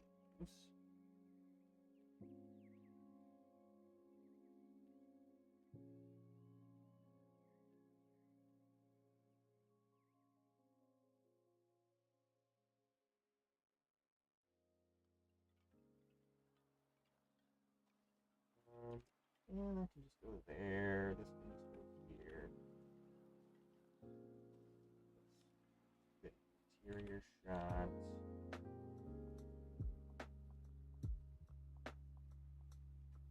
I won't get the little divide there.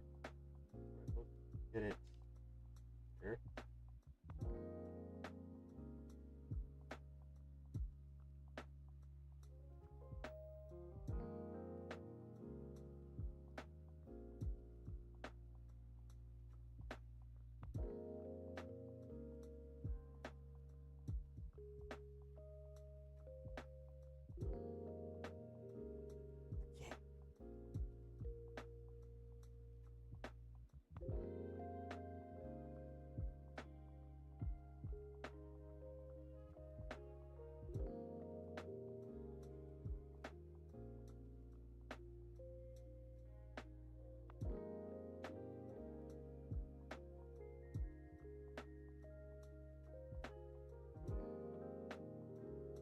That.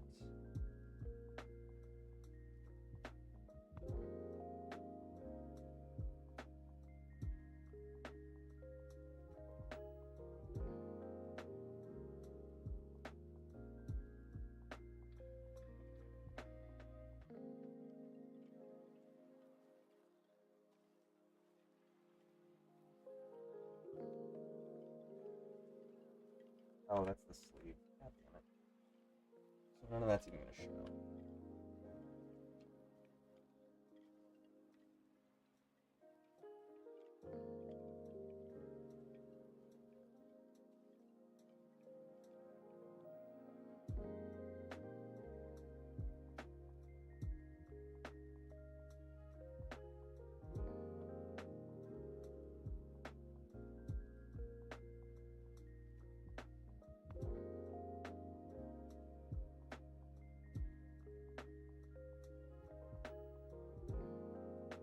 Even gonna show. I think the pose is pretty dull. When it comes to showing all of the accessories, play with the brushes, find the ones you like. Yeah.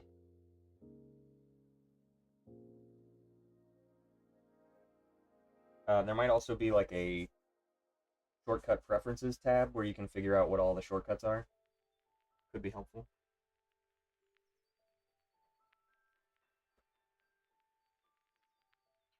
He has on a glove. Damn it.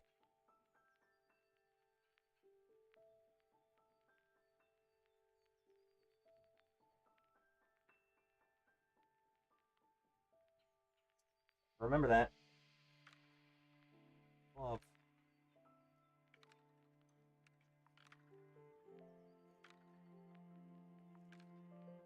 Have the accessories for the most part.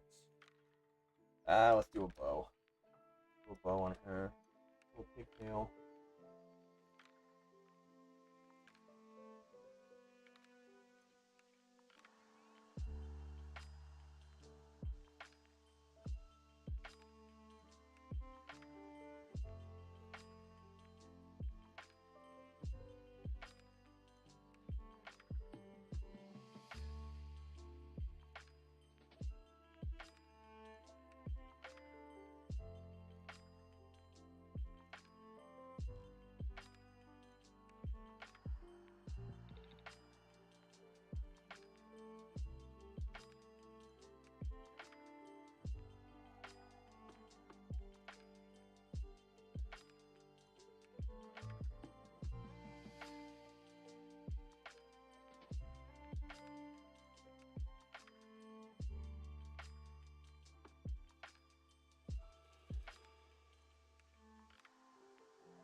I just made this up as I went, because I can't really see our accessories.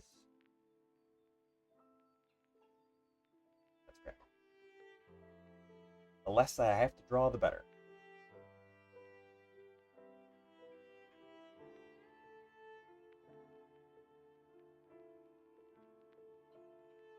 Okay. Final.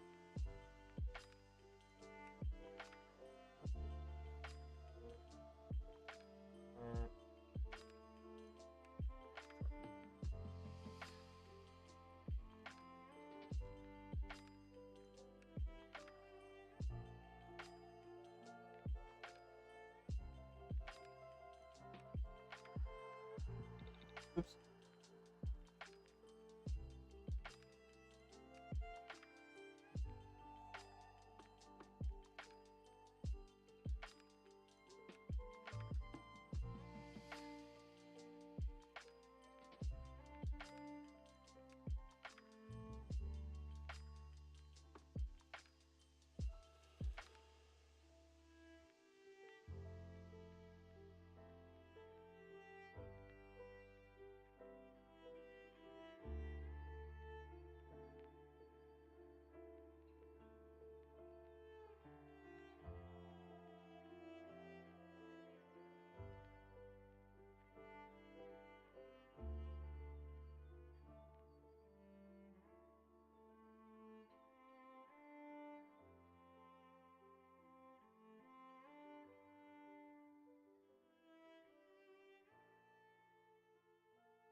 And I was gonna fix this at some point to make the braids look better, but yeah, I didn't do that. I'm gonna be struggling. That's me. It's lazy.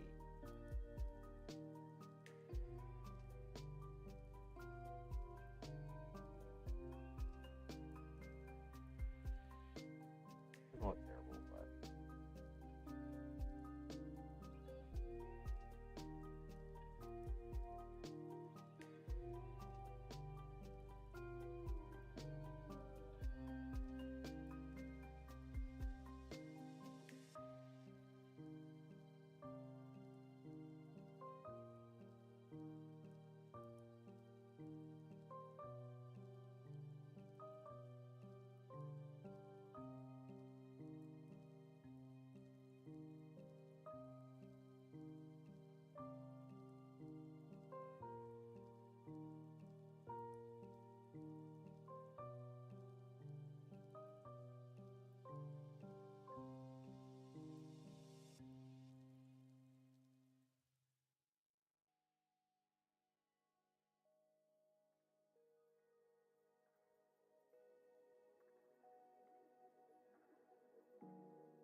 some kind of sunset thing. Keyword try. That's all you can do. All you can do is try.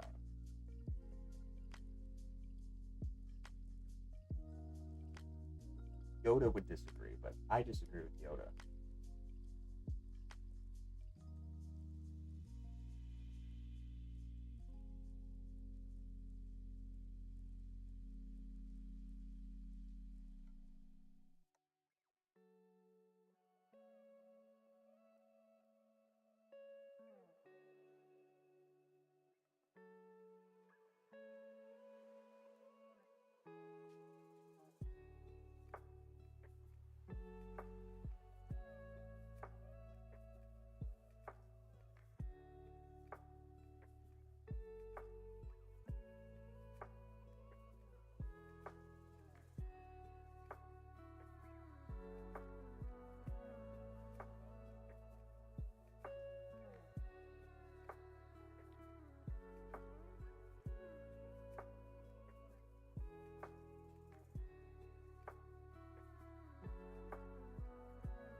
Screenshot and post in the community. Awesome. I assume you joined Discord, so thank you. Hopefully you have fun in there. Hopefully everybody has warmed your welcome. Welcomed you warmly.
okay? Nobody will judge you, especially if you say you drew it with your mouse. Like, I can't fault anybody for trying that.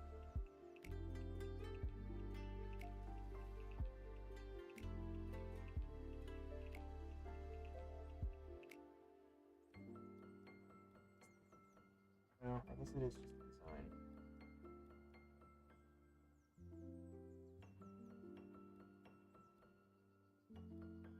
Feel free to post your traditional art in there if anybody says anything. I don't think they will, but if somebody says like, "Oh, your art's bad," nobody will say that. I'll kick them. But feel free to post your traditional art if you have any photos of the stuff that you are more proficient in, and then you can prove anybody wrong if they assume that you're not good at art. But I don't think anybody would assume that. Also, no such thing as being bad at art. You can make it, and it is yours. That's kind of how it goes. I understand what you're saying, where it's not meeting the standard of what it is that you consider good, but my point is that you tried, and that is something.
Who's that?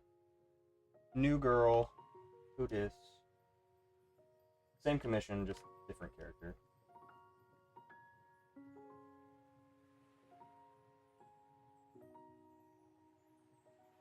It's 3 separate Yu-Gi-Oh cards in a Jujutsu Kaisen pose.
don't know if I know this character's name.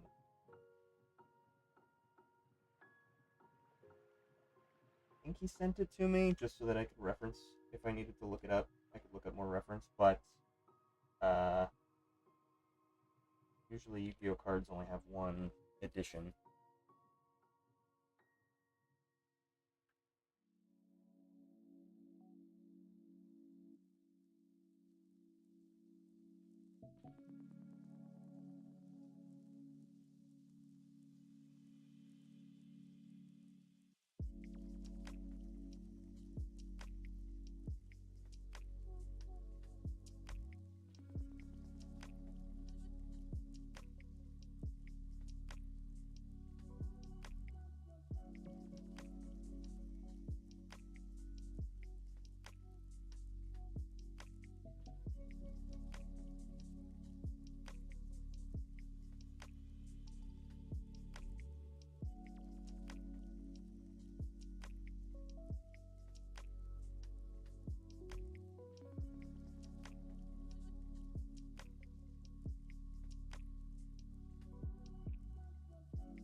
Spending way too much time on this thing that may or may not even be in the frame of final. Probably should have gotten my framing down so I knew where. Save time like this where I don't need to draw it.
Say that then this angle that I went at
Spending too much time on it. Spending too much time on it.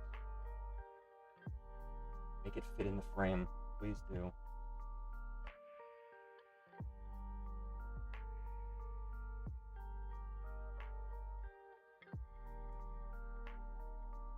What we got so far. God, that guy's so complicated over there.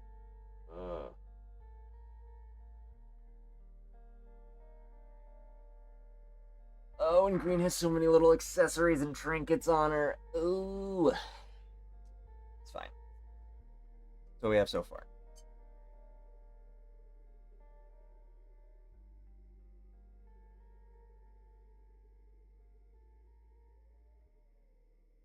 Here's frame 1.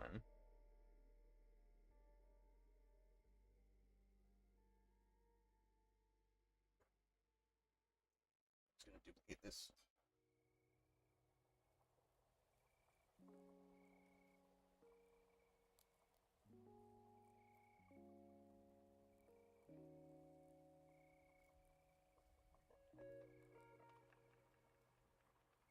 Oh yeah, see, it's down there.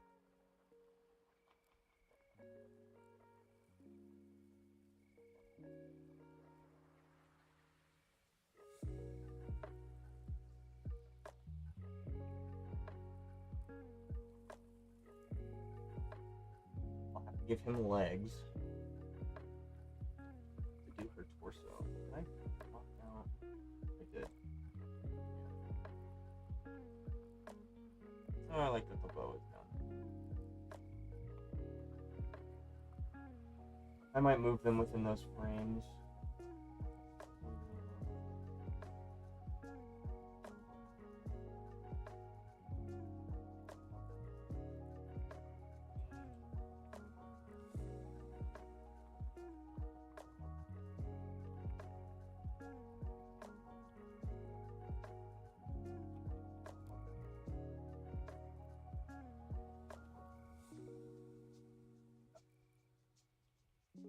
That does help. Now I know. And I can move them around.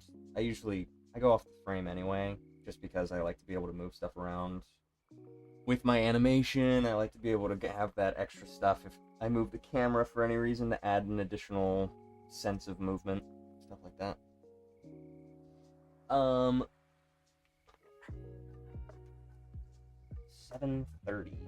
I'm going for 4.5 hours. Who wants me to show off the Sonic that I'm almost done with? Well, I say almost done with, but I still have a couple more passes, and I still have to do the effects on it. Who wants to see Sonic? And who wants me to just finish this? Well, I'm not going to finish this, but who wants me to continue the liner? Until I get tired. I probably have like another half an hour, maybe an hour in me. You want Sonic? I got one for Sonic.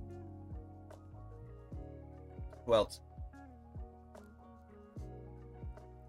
I spit up. You don't know. Okay, there's one neutral.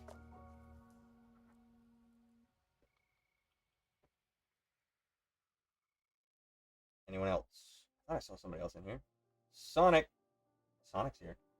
Alright, that's 2 for Sonic and 1 neutral. So it sounds like Sonic.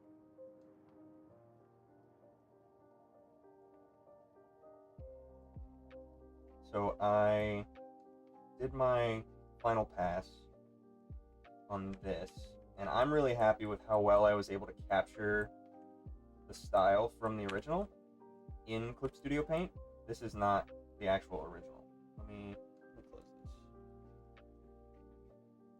There we go. That's the original. Oops.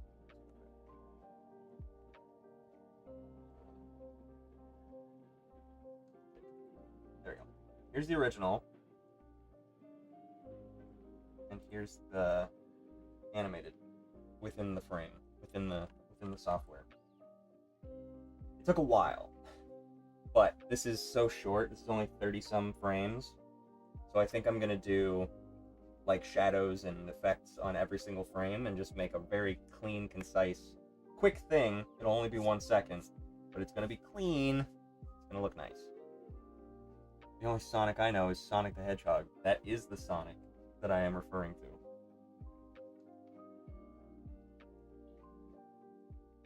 Alright. Play through that a couple of times. Oop. Oop. I might rework the timing on some stuff. But I did mostly the key poses and the ones that I thought were going to go very quick. So like those two right there. Towards the end. I still like the way that the spin legs look for one frame, personally. But we'll see how well that goes. I gotta do like 1, 2, like 3 or 4 more in betweens towards the end, and then that one and the jump, and then some shading on those, and that'll be nice. I like the spin legs. That's so cool. Thank you. There's color on that. There is color. I finally did color. I think it actually helped a lot to lay it out with color. It also helps that he's only like 3 different colors. He's mostly blue. And then I just started like, I'd just shade in on top of what existed. And just change the colors a little bit. But yeah. We'll see how that leg spin looks towards the end. I think it's fun. I also like how fast it is. I might even add more of a smear. Let me render it out actually, because I know that it runs a little bit more poorly within the software, because every time it starts the loop over, it like stutters, and so I feel like it slows it down inherently. So let me export it real quick and see if it looks any better.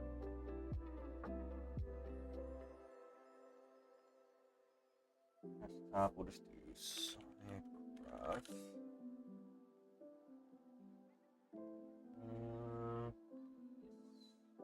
I also need to figure out how to operate the camera motion within Clip Studio Paint, because it doesn't. Now I'm spoiled. This is tight, thank you. Put that on there. What do you mean you're spoiled? I spoiled it as in you were waiting for the full release? And now you're sad that it's not done? Or spoiled as in you've been given a gift?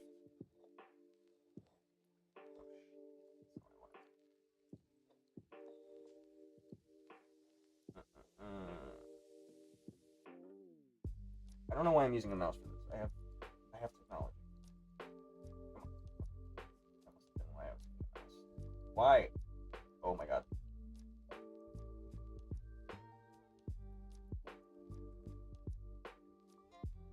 Come on.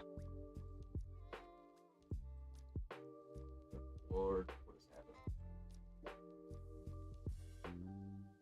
Okay. Loop. It is a little bit more smooth.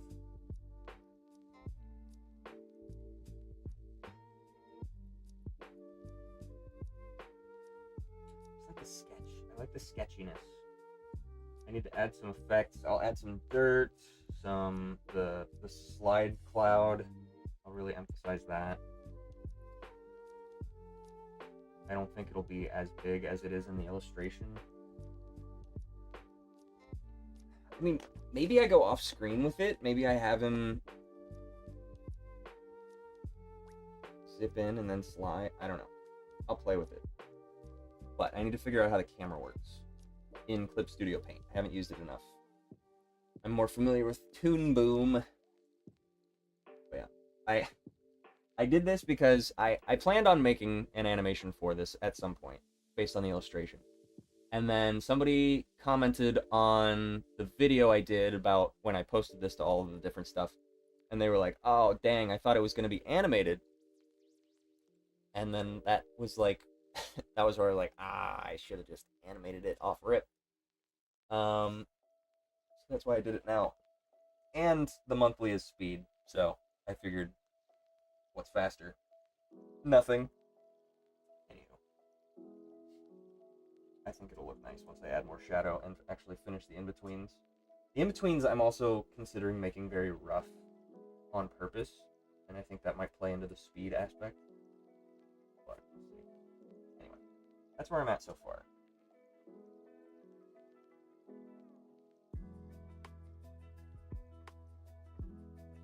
Skin legs. Oh, the final. Yeah. Yes, but no, I'm spoiled because I see all this pretty color I know you can do. Yeah, I just used the Sonic color palette.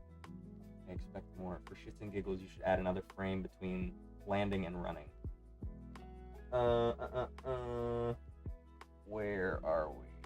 Like right here? You think that this should be like a down? Because that's not a bad call. And then I could just move this over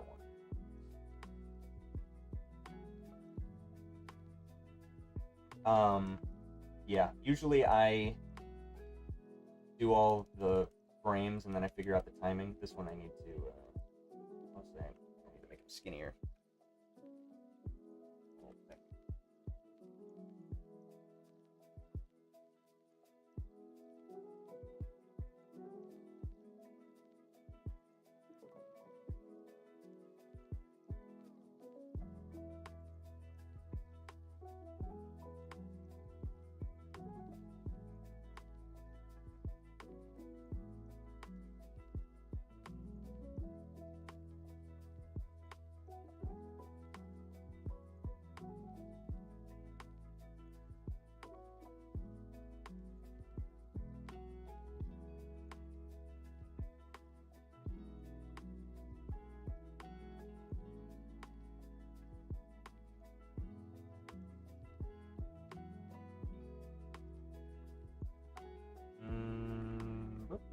Still too thick. Make them more live. Capture that essence of the other one. Original.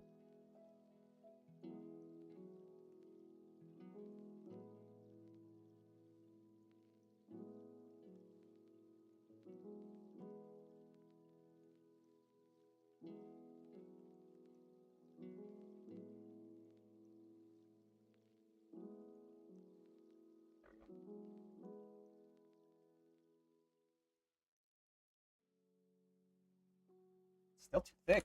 I like the rubber hosiness that I did the first time. Yeah, I'll play with it, play with the timing, see. That would be a good secondary action, I guess is what that would be. I went over my principles earlier. Secondary action of him landing and hitting. I'll see how it looks. I'm gonna finish the frames that I have and then I'll play with the timing, and I might add a couple of if necessary. I thought about doing everything on ones. Somebody suggested I have that hold frame as he's sliding, so I might nix that and add something different. We'll see. But that's not a bad suggestion. I will keep it in mind for sure.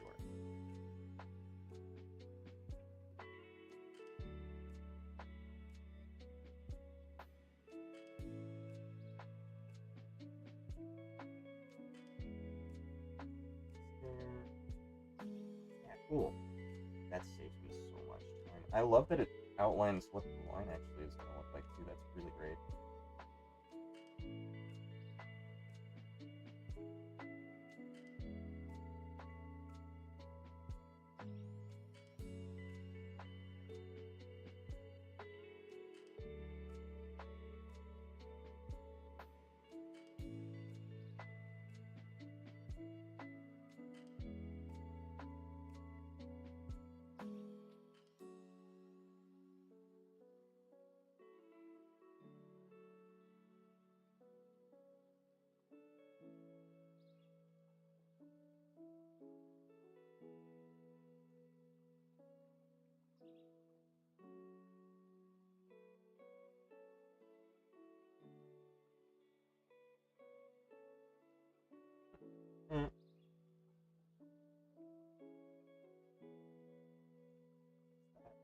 Nope, still too big.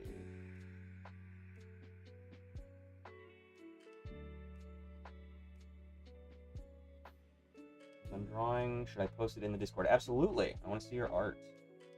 As do I. Toon stretch adds character. I love it. Thank you. Doing it all today. Don't take away the slide. I'm not taking away the slide fully, it's just a single frame of the slide, but I have to play with the timing.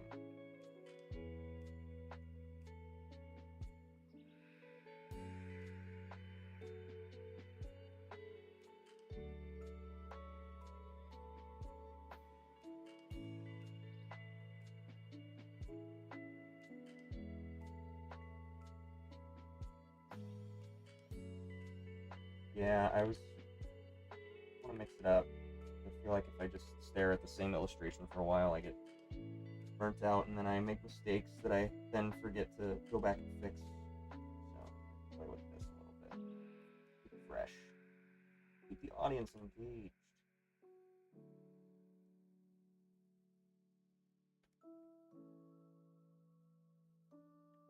Oops, oops, oops, oops.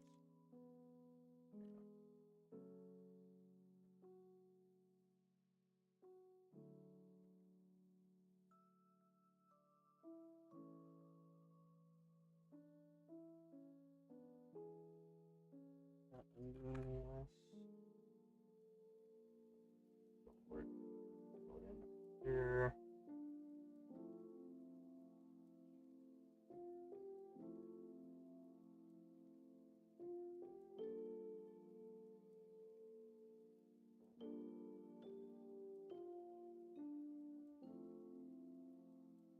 That's a little more. Yeah. Yeah. That's better for sure. Let's sharpen it.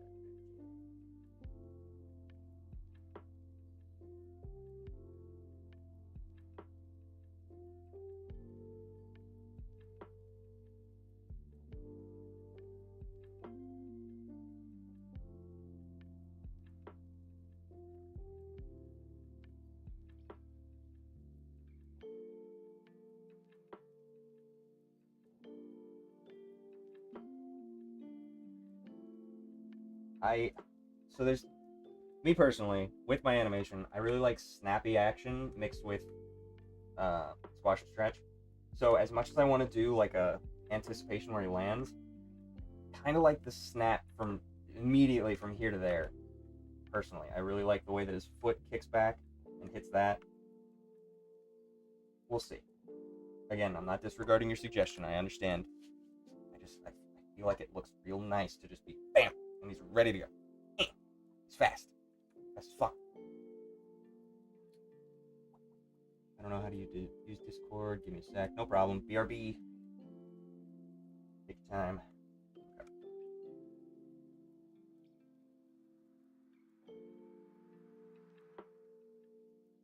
Okay. So I think the only thing that I'm missing here is shading.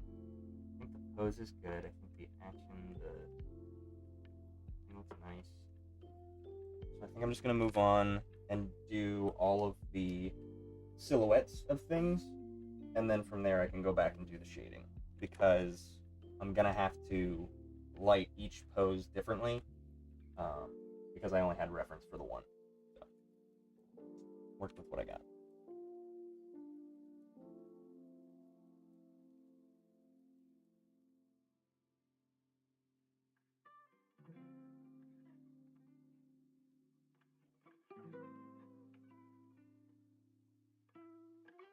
Oh, that's right. I did the cleanup, and I just hit the poses, and then I was going to. Yes, I was just gonna paint over them. I was like, why is this on the wrong layer? It's not. I did this on purpose.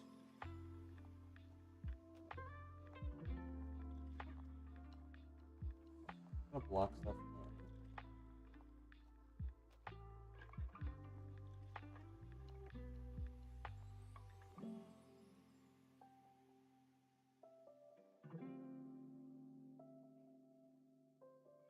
Generally.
trying to be a little more painterly with my process this time around, just because it is inherently more illustrative because it's based on an illustration. So, how do I post? You're in the server, I think. I don't know. The Discord link should be in the description on the YouTube video. Check. Yes. Okay. And then you go there, it'll introduce you to the Discord, and then go to the roles and channels. No, what is it? Is it roles and channels? Yes, channels and roles tab up at the top, and then click on that, fulfill the roles, and then you should be able to post wherever you need to.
It won't let me post. Go to... You have to assign yourself roles of, like... Hold on. If you're in the server, the left-hand bar, not where the icon is for the server itself, but one little panel over where it shows what server you're in and all of the channels, at the very top of that list, there's a tab for channels and roles. Click on that. Select, answer the questions. Do you agree to the server? In order for permission, you have to finish all of these. Are you human? And then give yourself a role of like animator, 2D, whatever. And then you should be able to post.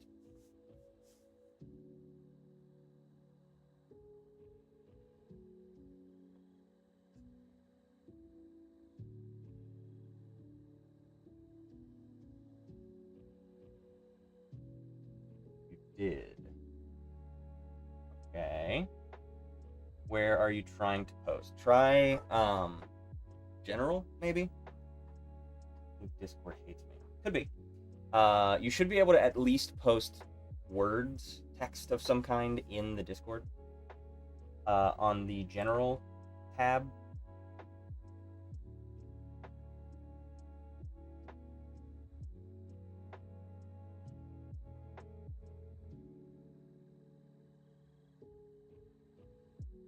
I don't know if you're in the right Discord server, because it doesn't say that you joined in.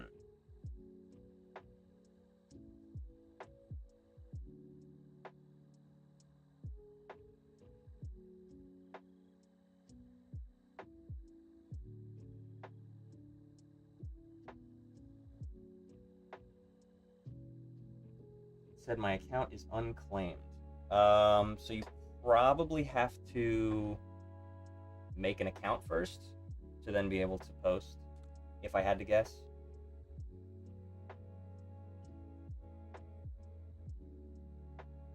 Account is unclaimed.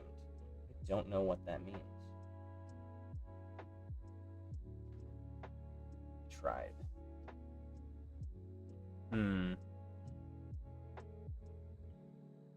Yeah, I don't know how to fix that. Account is unclaimed. I'm trying to think if I've ever encountered that.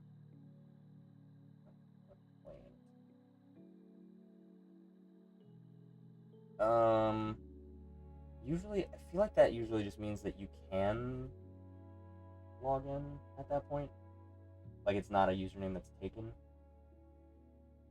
But I don't know what that means, actually.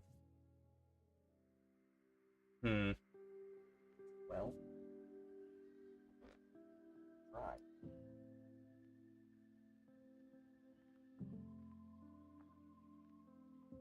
That's okay if you can't figure it out.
I think my mom would let me use Discord anyway. Doesn't YouTube have a community?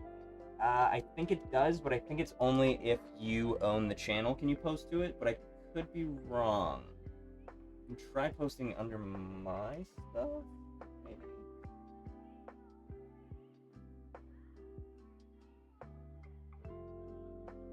Let me see.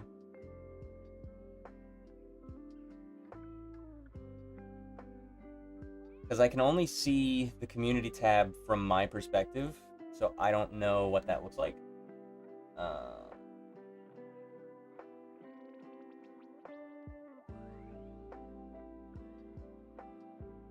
I don't know if I would have to... Hold.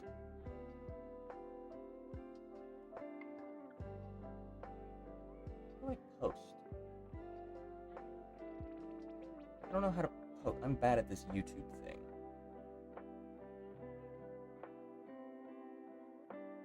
Post. Create. Channel. Create a post. Okay, I see.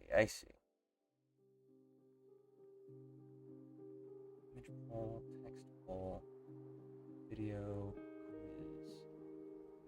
Interesting. It looks like I don't know how to turn on my community. Connect with your community. Introducing a space where viewers can start discussions with you and your audience.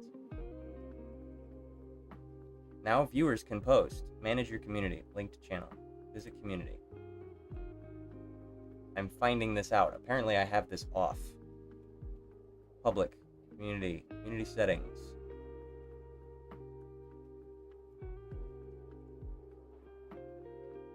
We're learning. Community moderation. Comment, basic. Messages in your live chat.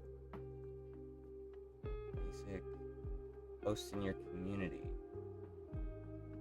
Viewer posts on, moderation basic.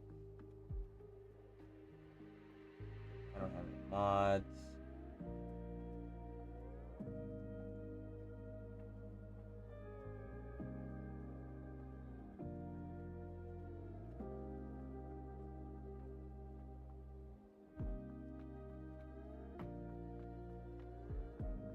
Interesting.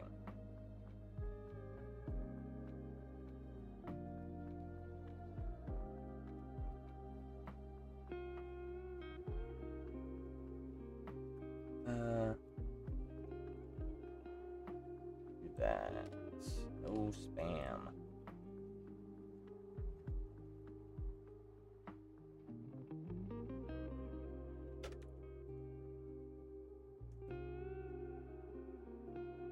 I don't know how this is going to work with like a general post.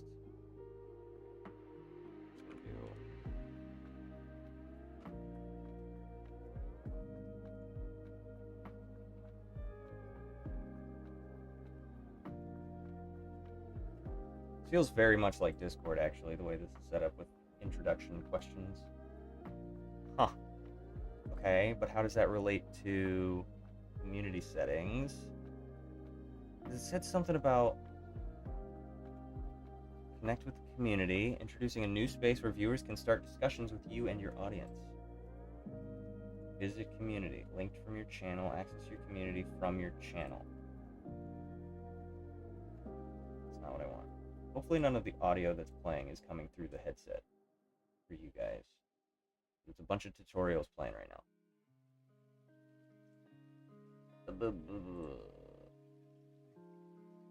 Okay, these are posts that I've made. Community settings, that's just where I was.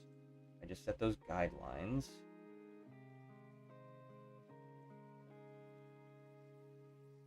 And I saw recently, like Sam Does Arts had some capacity to like people were posting on his channel, but it was their art. And so I am interested to figure out how to do that. Because that, I think, is what you're talking about. and I think that that's possible, but I don't know how to function it. BRB. I don't know. I don't know. I don't know.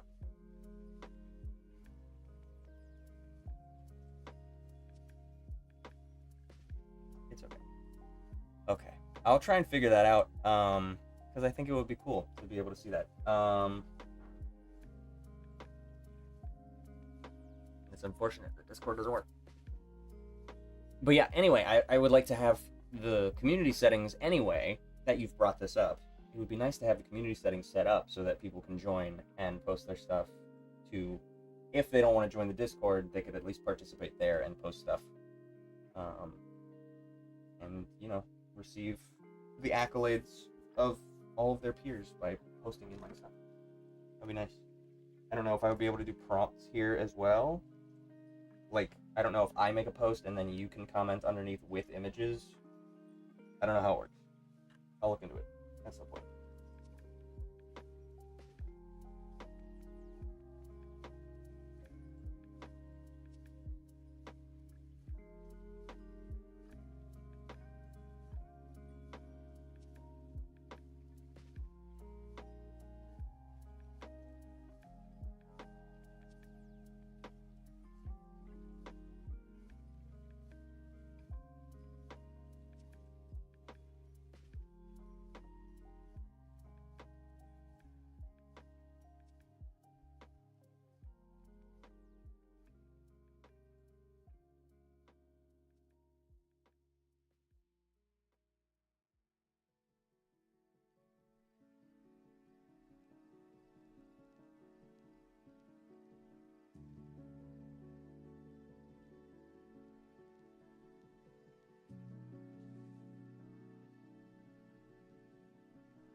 Yep.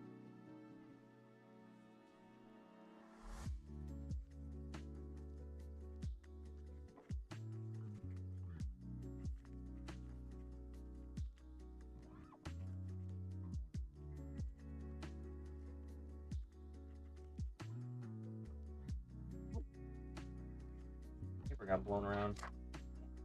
Knocking everything over. Like Pikachu Pez. Turtle.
I accidentally clicked on my the top of my touchpad, and it has a function where it shuts off the screen.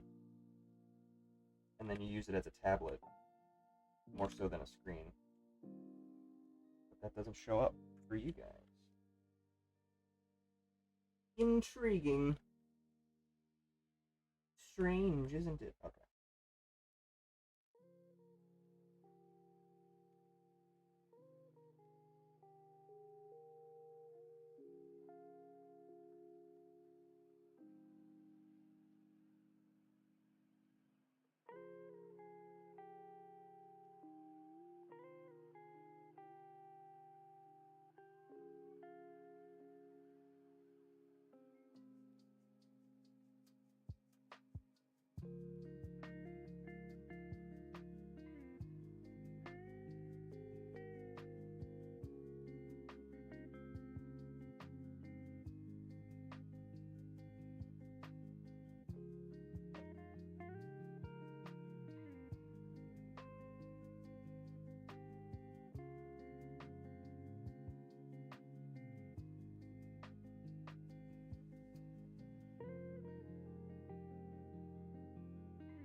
By the mic. I wish I could post the drawing in the live chat. That would be nice. Trying to think if there's any other way to get that across.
arms.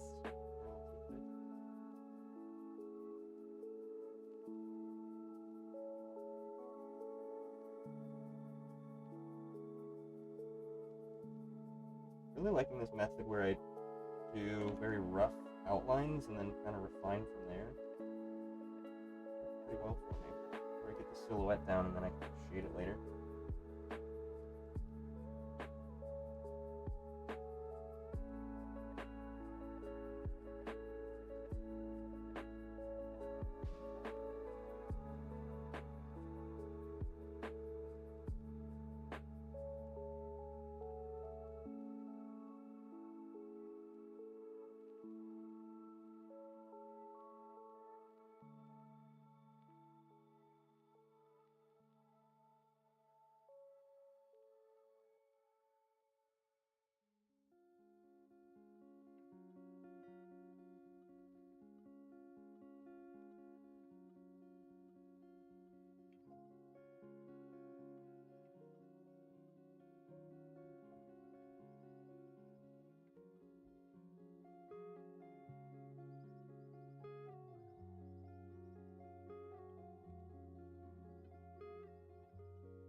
Central.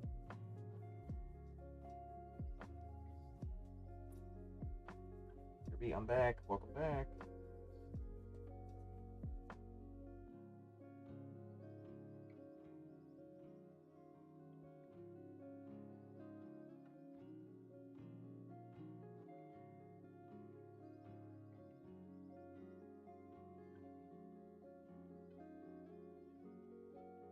Miss anything?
Here.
location at the top he's holding.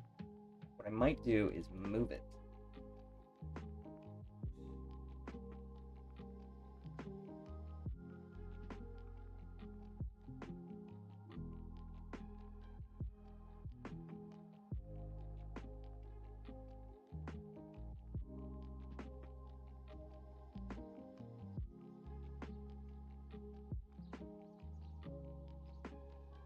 See?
That tiny single frame.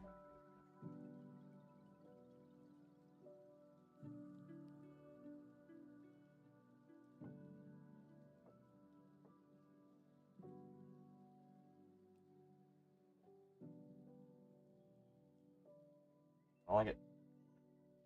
I like it.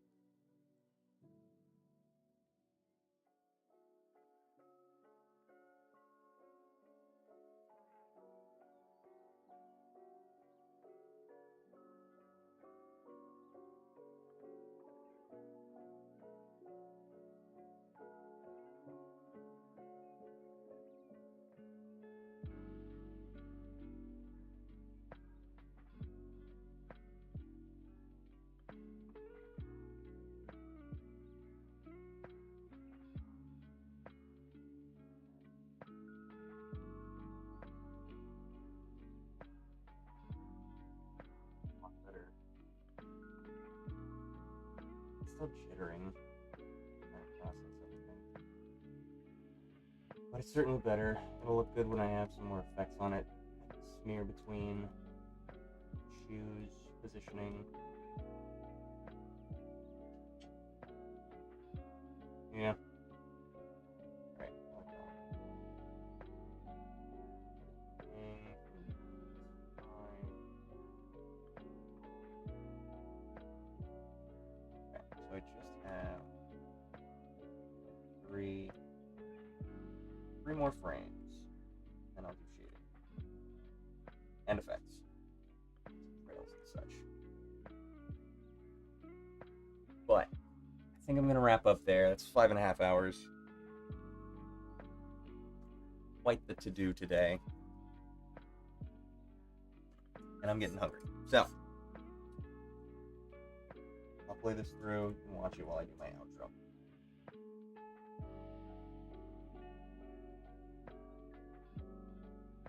Thank you for tuning in. I appreciate you being here. Hopefully you learned something. If you didn't, tune in next time, and you definitely will.